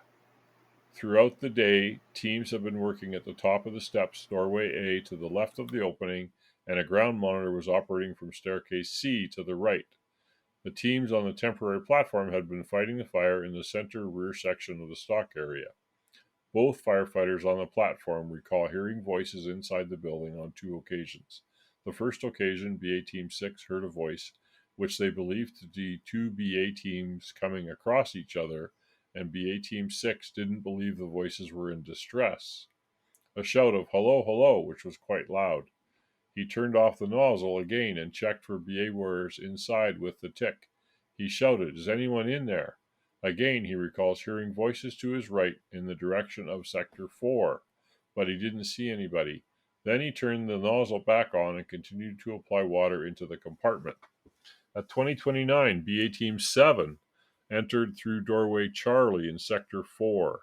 It is unknown the exact location of Firefighter Hunt or his partner at this time, but telemetry indicates that at 2029, Firefighter Hunt had 87 bars remaining in his cylinder and his partner had 146 bars. BA Team 7 were tasked to ascend Staircase C to a half landing and reposition the ground monitor that was delivering water through a hole that had been cut in the roller shutter door.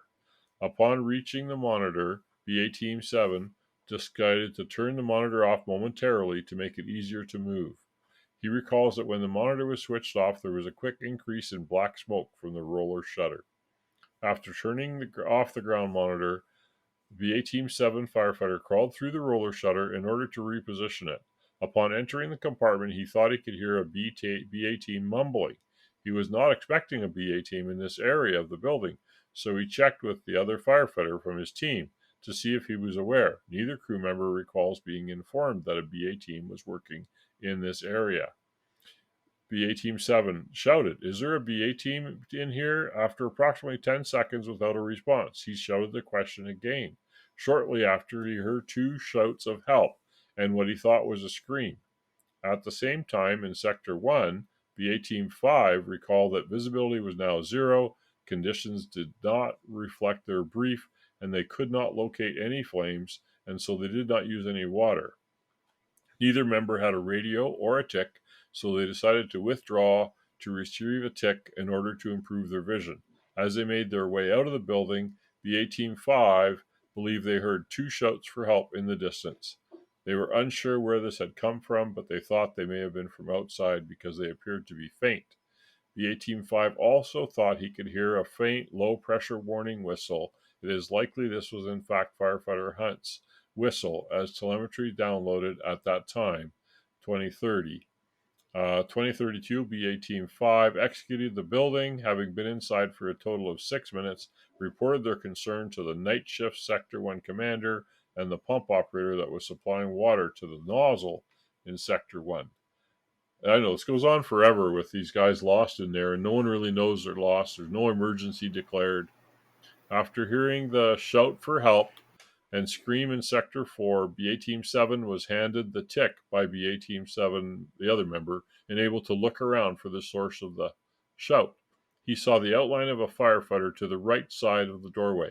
He crawled in further to the building and to the right, negotiating obstacles in the way. Fire debris and fallen stock covered the floor. Firefighter Hunt's partner recalls somebody shouting, but doesn't recall what the person said. He made his way towards the voice, thinking it was Hunt. He recalls being exhausted and extremely low on energy. BA Team 7 reached out with his right hand and felt the top of Firefighter Hunt's BA partner cylinder. Sensing there was still movement, he grabbed the hold of his wrist and reassured him, "I've got you." BA Team 7 worked hard to pull Hunt's partner past him and recalls he appeared to be scrambling to assist on his own rescue, but was barely capable of moving. By this time, BA Team 7 the partner had made his way into the stockroom to assist the first one. He recalls the Hunt's partner appeared to be in and out of consciousness. In an attempt to raise the alarm, BA Team 7 firefighter sent a radio message to the entry control officer in Sector 4. The night shift Sector 4 commander and the night shift entry control officer were monitoring BA deployment. They received the radio communication from BA wearer, who they believed to be number 7, which caused them significant concern. At this time, the operational support officer, which was Ops Section Chief, had also made his way into Sector 4. He recognized the concerns and investigated the situation by going to the entry point, entering Staircase C. Upon entering, he heard a low-pressure warning whistle. He advanced to the roller shuttle. On his half landing, he witnessed that a rescue was underway, and he gave the order to initiate a BA emergency. So that's like a Mayday, BA emergency, over fireground radio. At 2034, the operations support officer declared a BA emergency. Night shift entry control officer pressed the evacuation button in Sector 4, and the night shift entry control officer in Sector 1 also pressed the evacuation button on the entry control board in Sector 1. So that must transmit to all the BAs to evacuate. It's that, we used to have that too. You could do it on the iPad. As the rescue was being carried out, Firefighter Hunt's partner recalled obstructions making egress difficult before being pushed through the exit by Team 7. He was handed over to the operational support officer, who continued the rescue. At the same time, BA 7 recalls hearing another low-pressure warning whistle operating. While Team 7 believed he heard an automatic emergency distress alarm operating, according to telemetry analysis, the Firefighter Hunt's automatic distress signal did operate at 2036. In the few moments leading up to the operational support officer locally declaring an emergency, there are several reports from individuals who recall hearing a shout for help, either over the radio or in person, just prior to being found by BA Team 7. Firefighter Hunt's partner recalls that he shouted for help. BA Team 7 affirms that as he stated, he heard a shout just prior to locating Hunt's partner and the rescue commencing. Both BA Team 5 say in their statements that they recalled hearing a shout as they exited the building at 2032. These are the guys that actually met Hunt and his partner at one point and directed him back to the exit, but they stayed in. Neither of the firefighters had a radio, so they could not have heard a shout via the radio. Obviously, they heard it in person. It's highly unlikely that they too were hearing Hunt's partner shout for help. In Sector 3, so at the front of the building, the entry control officer for night shift recalls hearing a shout for help over the radio on Channel 3, followed by BA Team 7's name. So he states, as soon after this, the BA emergency was called over the radio. The Team 7, shortly after finding Hunt's partner, recalls sending a message over the radio on Channel 3 to the Sector 4 entry control officer, something along the lines of BA emergency, we need more firefighters in Sector 4. Although these two recollections are different, they are night shift entry control officer Sector 4 confirms BA Team 7 did raise the alarm over the radio, but was initially unable to make out the muffled message. He tried to contact the team back and recalled that he thought BA Team 7 said, "It's flaming in here." The night shift entry control officer also confirms that he heard this message just as the operations officer declared the emergency. Soon after these shouts are heard, whether over the radio or in person, the emergency was declared and the rescue was underway. While Hunt's partner, was seeing firefighter Hunt attempting to send a message over the radio, in his own words, period of the account are very confused and hazy. It is unlikely that this recollection of firefighter Hunt using the radio is connected to the period just prior to being found by firefighter or Team 7. The BA emergency message was relayed from command to fire control at 2035. After being alerted by the emergency, Team 5, who had 2 minutes earlier exited, went back in due to the call in Sector 4. Due to the call for more BA wearers, Sector 4 BA Team 6 were directed off the working platform in Sector 1, made their way towards Sector 4, pulling the 45mm hose line with them. The BA emergency message having been declared over fireground radio, firefighters from around the incident were making their way to Sector 4. Northwest Ambulance Service Hazardous Area Response Team, which is like a RIT team, were stood by at the incident, were alerted to the emergency, and directed to make their way to Tibb Street. After raising the alarm, the operational support officer re-entered Staircase C and made his way to the roller shutter where the ground monitor was situating. Upon arriving at the roller shutter, he was passed by the partner being rescued and the BA Team 7. They carried the BA team, Hunt's partner down and handed him over to another BA team and to Sector 4 where the Heart team took over. BA Team 7, who had found Hunt's partner, began the rescue, was fully aware there was likely to be another wearer with them. Although fatigued, he was not prepared to exit the area until he had located the firefighter. He remembers hearing the automatic distress signal sounding and the low-pressure warning whistle that he had heard earlier appeared to have stopped. Analysis shows that firefighter Hunt's activated at 2036, the same time his cylinder contents were reduced to zero. BA Team 7 reached out in the same area where he had located the partner, and he soon located BA Hunt's straps, realizing he had found the second BA wearer. He called out several times, "Come on, I've got you," but there was no response. BA Team 7 partner made his way through the roller shutter doorway back to the stock area also.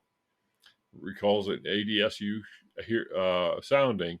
He located his partner and firefighter Hunt in a similar position to where the first rescue took place. Grabbing his BA strap, he tried to pull Hunt towards him. There were obstructions at the doorway that impeded the rescue. BA Team 5 already returned to Staircase C, and they entered the stock area to assist with the rescue, followed by BA Team 6. So now they had 3 BA teams in there, plus firefighter Hunt. There was a period of confusion within the building as other BA wearers who had come to assist with the rescue were shouting at those inside to evacuate. The entry control officers in both Sector 1 and 4 had pressed their evacuation buttons, resulting in evacuation alarms operating on all BA sets. However, firefighters actively engaged in the rescue of Hunt ignored the alarm sounding on their BA sets, refused to leave, continuing their efforts. BA Team 5 assisted in pulling Hunt free from the obstructions that were hindering the rescue efforts. BA Team 6 then lifted Hunt over the roller shutter door out of the stock area. At 2041, the operational support officer and the night shift Sector 1 safety officer carried firefighter Hunt out of the building, and the RIT team, paramedics, and firefighters trained as trauma technicians provided immediate life support. They transferred him to Manchester Royal Infirmary, and the partner was transferred as well. Prior to firefighter Hunt and his BA partner entering the building at 2004, closed circuit TV evidence shows that the day shift Sector 1 safety officer left the sector at 1951 and did not return. The role of the safety officer is to look after general scene safety. The second safety officer in Sector 1 did remain in the sector, however. He was not the designated safety officer for Sector 1. There is no evidence that the day shift Sector 1 safety officer met with or handed over any information to the oncoming officer that would later fulfill the role of safety officer. This meant that there was at least a 20-minute period when no designated safety officer was present in the sector. The logistics officer, assisted by the operational support officer, was coordinating the plan to have a structure in place that replicated the day shift in Sector 1. The safety officer role was not replaced straight away, and the second safety officer role was not replaced at all. So they went from none. 2 safety officers to no safety officers, and no briefing and then between back them. to 1 eventually. Right. And none of them were talking to each other. Unbelievable. Well, day shift Sector 1 sector officer states that he wanted the second safety officer in Sector 1 to perform a specific task, and the second safety officer understood that he had been asked to look after BA crews coming in and out of doorway A, which is the one in the back. The second safety officer was not formally appointed as a safety officer. They went on and on. They went on and on in their report about who had the right vest on or didn't have the right vest on. So it was like command team, according to the National Incident Command Guidance, states that the command team comprises of officers holding a variety of roles and is essential for each to be easily identified due to the second safety officer Sector 1 fulfilling a specific task, not wearing the safety officer tabard, so the vest, and not being recorded as a control measure on the ICB or the command unit meant that he was not formally recognized as part of the incident command structure. And I gotta say this at this point. This BA control Sector 1 guy that sent the one crew in, he sent one in to release one crew, and he's standing there and there's nobody coming out. And there's nothing. It's crickets.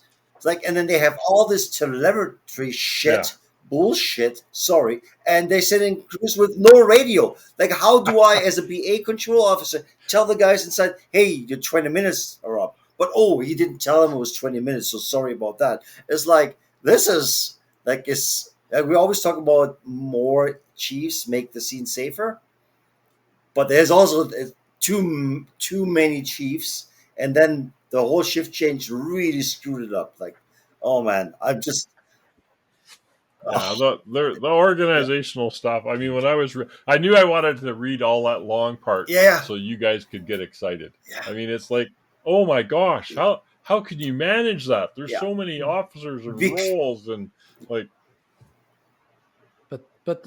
But the bigger problem is contributory by this issue that Dirk's talking about. You have, I almost said SEAL Team 6, but I meant you had BA Team 5 and BA Team 6, BA Team 7. They're in there, and half the time they're not even working together as teams, and they're not even working together as A and B partners. The two partners in the one team are separated from each other. So I'm not entirely sure what the plan was looking for these guys. It appeared, but just you all go in a different direction. If any one of you finds them, just yell. You don't have a radio. The first team found them. What then? The one team found them. Team 5 found them, but didn't walk them out. They got lost again. The other team, who wasn't looking for them at all, they were moving the monitor, and they said, "Hey, I hear someone in here. This is crazy. What do I do?" Yeah. Yeah. So So there's that. So yes, originally that bothered me that they'd been lost and then they were relieved, but apparently I guess they never told the Right. team that they were lost because they were just relieved. Well, you found your way in. Clearly, we can find our way out, and that was clearly not the case because by then they were suffering from heat stress and not thinking clearly. It seems to be the implication, and I get that. That can be understood. I mean, anybody in this service knows that when do you have your most car Yeah, accidents? so Yeah. they On get this sunny, warm telemetry days that Exactly. shows for them some obscure where the reason. pressure is. So the team that's supposed to come out is still dropping on the pressure. Like, so somebody shivs like, oh, where are they? Right. Right. Anybody Send has this another team team, in. but Yeah. again, like if only one guy out of two has a radio, and that one guy is exhausted, can't talk, while the other guy's screwed, or none, right? Well, Or none. Yeah. I go back to, I got to get Blue Card in here somewhere. That's what Blue Card says. The most likely people People inside. to Yeah. rescue you are going to be the other firefighters that are working in there with you, right? Because they know where you are, they know the Yeah. environment, and the RIT team's never going to make it, right? Which is exactly what happened here. It was some other team moving a nozzle that said, "Hey, hang on, I hear an alarm." Yeah. Yeah. So to use a British term, Yes. this thing Yes. was A a shambles. Yeah. shambles. And we don't even need to read all this. I mean, So with with regard to the command team handover, the team walked around the incident ground as a group with both day and night shift officers together. So this is the command team, not the right. people that were at the door. The specifics of each functional role were not decided until after the walk around was completed. This handover involved a walk through each sector where observations of the operational tactics and discussions took place. So this is all great. The day shift command team included the incident commander, the operations commander, the logistics officer, the operational support officer. It's like everybody's like, "Oh, The look at area us! We manager did a was great also job here. present. We did our job. It wasn't our fault. This is how it all seems like they're building. They're coming up with all these ADB and teams and all this shit to find excuses to blame basically just the firefighter Hunt because it's all his. Yeah. He hasn't finished yet. Oh The yeah, yeah, night shift okay. incident commander, the two Oh night yeah, yeah. shift station I know managers there's who like are twenty not yet thousand people allocated their around the roles. building.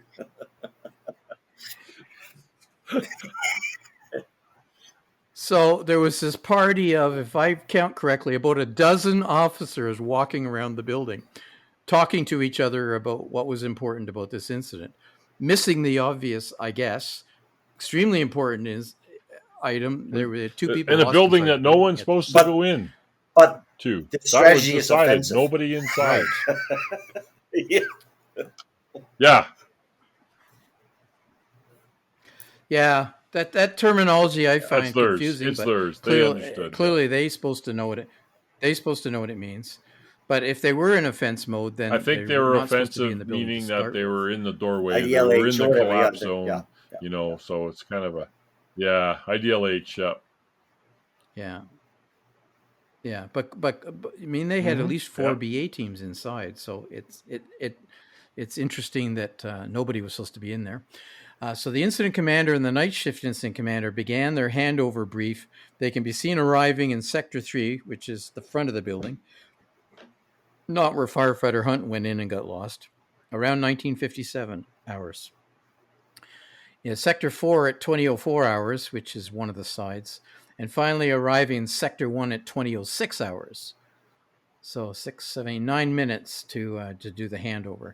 They observed the operations taking place and spoke to the sector commanders as they went. They also discussed the incident command boards that had been set up to record the hazards and control measures. I thought they weren't recording. There was some noted on the board, so dangerous goods or 20 minutes. Yeah. Right. So some of those tactical boards or what we would call incident plans, right? I guess we're on boards. Okay, so the night shift incident commander can be observed taking notes throughout this handover. So the ECO acknowledges that he never had, Entry which is control officer. ECO is the. Yeah, I'm sorry. Thank you. The entry control officer acknowledged that he never had. I'd like to never mind. The entry control officer acknowledges that he never had any radio communications with firefighter Hunt, despite trying to contact the team on a number of occasions. Well, not really the team, because only Hunt had the radio. Other than the pump operator who had asked the Yeah, question, that's he unbelievable. did not Anyhow, inform the anyone of bulletin this lack in 1-97 communications. states that it is the duty of the ECO to notify the OIC of any prolonged breakdown in radio communications with BA team. So basically, what I said, it's like these guys are not coming out. I'm Supposed to let yeah, command I'm calling them. command Yeah, it's know. too bad that Yeah, this you're wasn't supposed to recorded. let. Like I would have loved to hear these guys talking. Oh, Hear the well, audio. besides Maybe it mentions is, that but I've never we wouldn't looked. understand a I've word they're never looked. saying, anyways. Yeah. Oh yeah, Yeah. firefighter Hunt. Yeah. So to summarize, 2 firefighters were instructed to go to the top of the stairs, and they had a 45 inch and 3/4 hand Right, line, and this is a commercial building fire, chalked to the rafters, right. literally with combustibles. So they're instructed to go to the top of the stairs, which is 6 steps up, turn left, and put the hose on anything that's hot. Okay, so when they do this, only one of them's got a radio. Right. But yet, somehow or other, an additional 2 And lengths they're of ending hose up on the get dragged mezzanine. into the building, even though they're only supposed to be 6 steps away. And you can't. The guy who's supposedly, checking all this, watching all this go on, can't contact them on the radio, and doesn't contact them on the radio, And and there's then nothing doesn't else tell happening anybody in the about it. sector. And this all happens. That this is your guys Right. up the That's it. stairway. There's one door this Right. wide, and they went And in, it's and a they're not chimney coming out. because it's going So upstairs to the ventilated top floor. right. But yet that apparently didn't really ring any alarm bells. Odd. Firefighter Hunt and his partner have been in the building for 5 minutes. Prior to these discussion with the entry control officer, the Sector 1 incident commander, or sector commander, had a brief conversation with the pump operator who already asked entry control if communication with BA team had been made. Hunt and his partner have been in for 10 minutes. Pump operator again. Have you talked to them? No. So, in summary for this incident, questions relating to firefighting operations, they had a jury, they had a coroner's inquest and a jury. The jury found that in relation to control measures that were in place in the afternoon, the BA crews were limited during a day shift, and that time was 20 minutes. Most BA crews were probably told to remain at the top of the stairs and fight the fire from there only. Other control members included a second safety officer to keep an extra eye on the BA crews. The safety control measures identified were not communicated to the entry control officer who sent Stephen and his partner into the building, firefighter Hunt and his partner, nor were they communicated to the entry control officer at the change of shift. The above control measures were, however, communicated to the new sector commander for Sector 1 at the changeover, so the entry control officer wasn't told. The jury found that the safety measures were in place when Stephen and his colleague entered the building, but they were not implemented. These measures should have been carried out through the handovers. The jury also found that the new sector commander misinterpreted the brief, and the new entry control officer was not fully informed and therefore could not implement the proper safety measures. At the time firefighter Hunt and his colleague entered the building, a number of other officers at the incident were aware that previous BA teams have been limited to 20-minute wear. Various officers who knew the teams were being directed to go to the top of the stairs and fight the fire at that point, but go no further, that a safety officer had been dedicated to watch over them and keep in communication. The jury concluded that firefighter Hunt and his colleagues were given 2 briefs, initially from the entry control officer to go to the top of the stairs, take over, sit there and squirt water, top of the mezzanine. Second safety officer gave, go to the top of the stairs, turn left, look right, and use the tick to spray water from there. The second brief removed the word mezzanine and contained no direct instructions. The jury concluded firefighter Hunt and his colleagues had followed their brief as they understood it.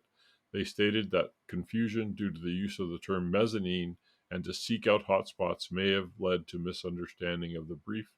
The jury were asked what factors probably contributed significantly to lack of communications and handovers. lack of information in briefing and debriefings, misinterpretation of instruction, incorrect decision making, competency within roles given, Paul's Hair World storeroom layout, internal conditions, and stock debris and smoke detection, breakdown of telemetry and radio communication, inadequate fire risk assessment, inadequate fire safety measures in the building itself. The conclusions were jury point number 1. Yeah. No, that's fine. I'm just reading it here. You I were never got already this far in angry the beginning 'cause way earlier. What I is would Paul edit doing? it. But it was a tough episode, but it's so important. So two guys from the day crew go into a building, And they don't mention and it. the safety officer and the entry control officer get changed to the night shift, Right. and these guys never Yeah. come out, and everybody else goes home. Like, Exactly. seriously? God. Yeah. Only the where's pump my operator's buddy? concerned for the guys That's he right. had breakfast with. Yeah. Okay. Jury point 1, the control measures, which would be entry control measures and SCBA control measures, from the afternoon, which consisted of 20 minutes of wearing BA, being told to remain at the top of the stairs, and to fight the fire from there only, and the use of a second safety officer, were communicated to the night shift Sector 1 commander at the change of shift. However, they were not communicated to the day shift entry control officer Sector Or the 1. night shift. Because What? remember, the 20-minute rule thing was the second safety officer only's thing. He didn't pass it on to the entry Well, control 20-minute officer. limit or not, if I'm controlling the BA air and I determine they are low on air, I call them to get out. So no matter if there's a time Yep. or an air pressure limit, at some point, you just got to call them out. There should have been also communication when they reach that spot wherever they wanted to be, even though, as Denise said, that line just moves in and moves in. So that should have been a little hint. But obviously, that guy was not paying attention. So there were so many hints that there was something not right. But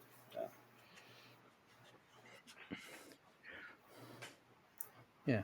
So fundamentally, jury point 1 talks about the fact that there were two officers at the control point going in, one giving instructions to the crews going in of one set of instructions, and the other one giving a different set of instructions to the crew, and neither one talking to each other. Yep. That's essentially what this says.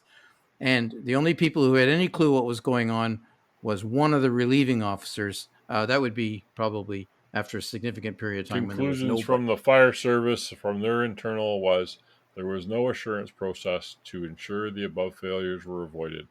The command team, led by Incident Command, who was, as stated earlier, was being mentored by the area manager, did not instigate a process that ensured functional roles and control measures that had been in place at the sector level were maintained, carried forward, or removed with justification. When handing over the command of sectors, the Incident Command Manual specifies clear and precise exchange of information must be undertaken. This also places the responsibility on individuals carrying out those roles.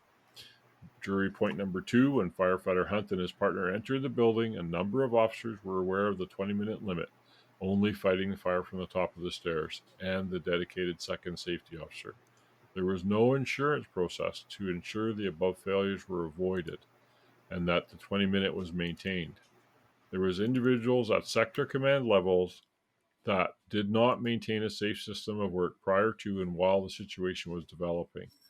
Firefighter Hunt and his partner were given 2 briefs. They told them to go, as we know, to the top of the mezzanine. However, the one removed mezzanine and told them seek out hotspots. I think we probably beat it to death. I think we know what happened. This is very similar to the Shirley Towers incident. The same sort of stuff happened, where they changed commanders multiple times, sometimes not even face to face, and they lost 2 firefighters. Entry control had no idea that they thought 2 firefighters come out. They thought it was the 2 well, that at least went in. here they called the team still 1, 2, 3, 4, 5, 6, 7, and it seems like on shift change it stayed like this sector 1. That was team, I can't remember now, whatever, 1 or 2. But Shirley Tower was like they just labeled it throughout the incident and just entered red 1, red 2 to red 200. I can't remember. that was even more Right. confusing, Yeah. even for be a control officer. It's just unbelievable.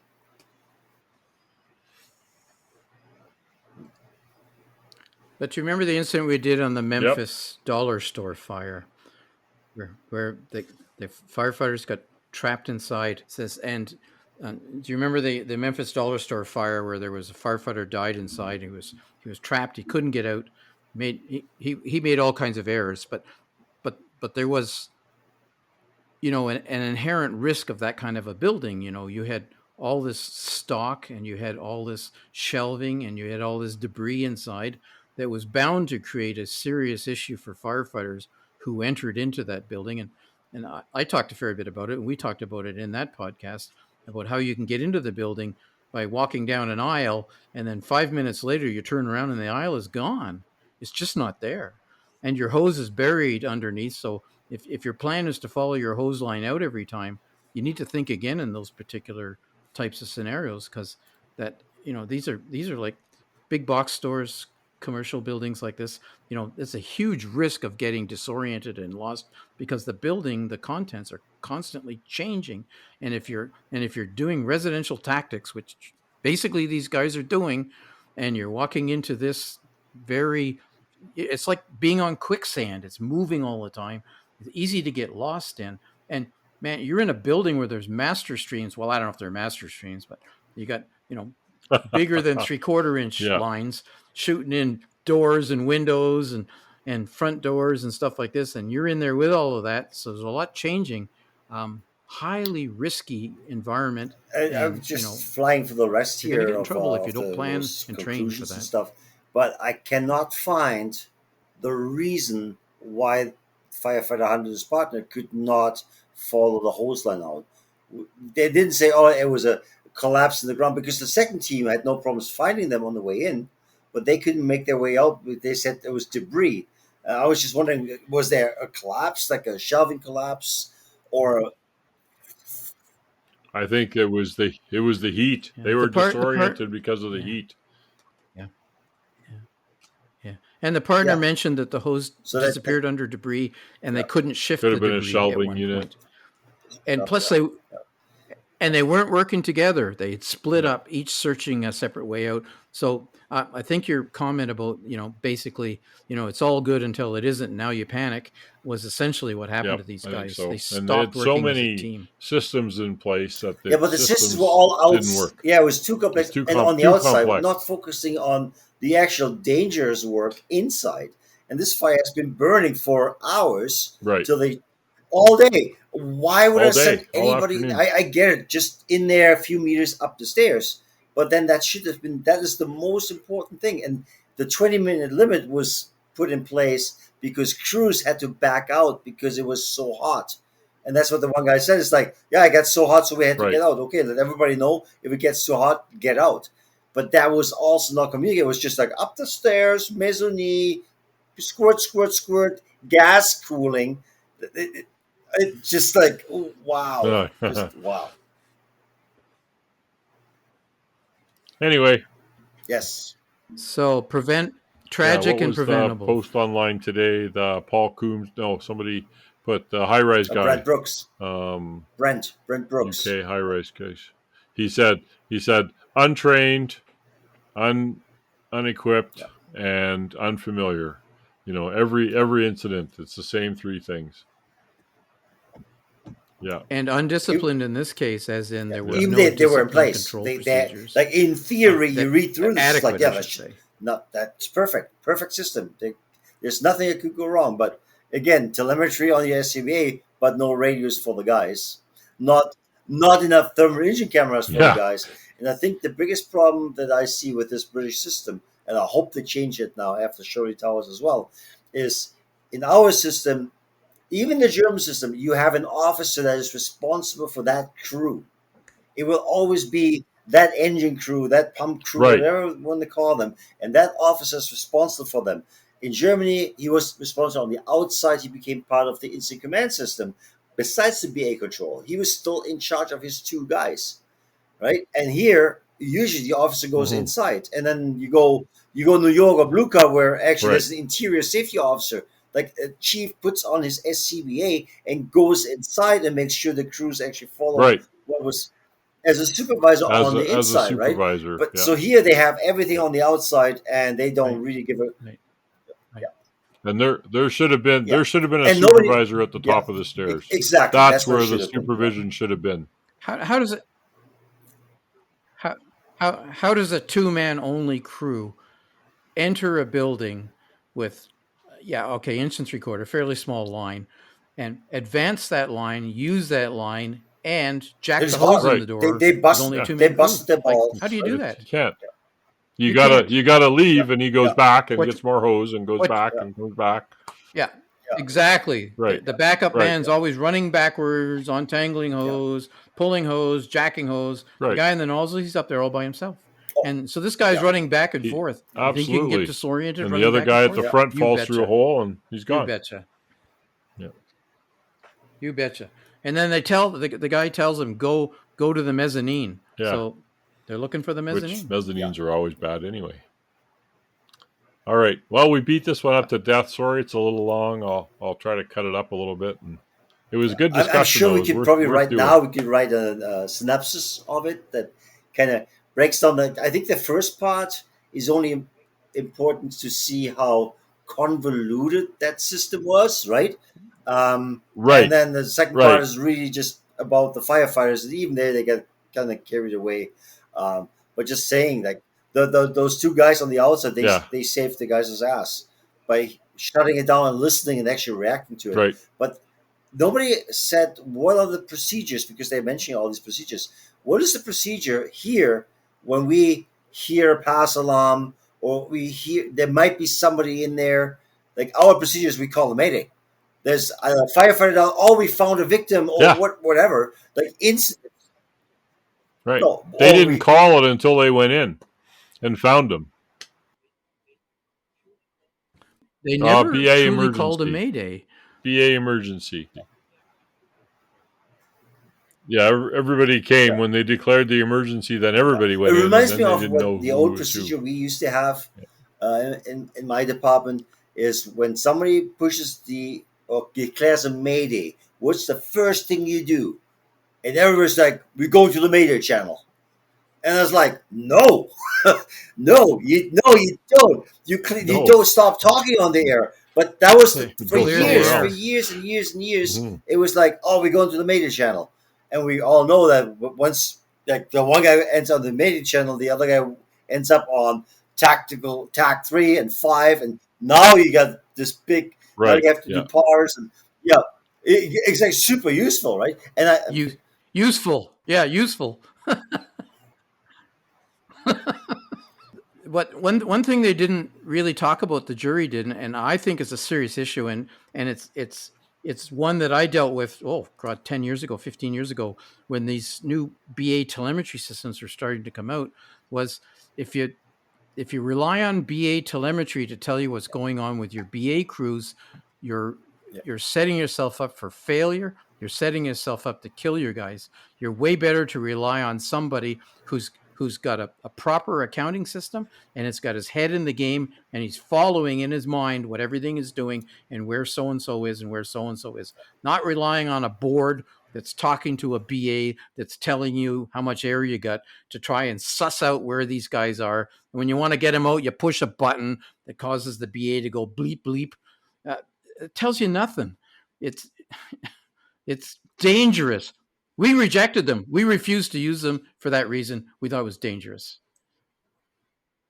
Yeah. And, you can only feel bad for the firefighter who lost his life, and his partner who Yep. darn Exactly. near lost his life. And all the other guys who put their lives in danger to save those two guys, once they figured out that they were missing.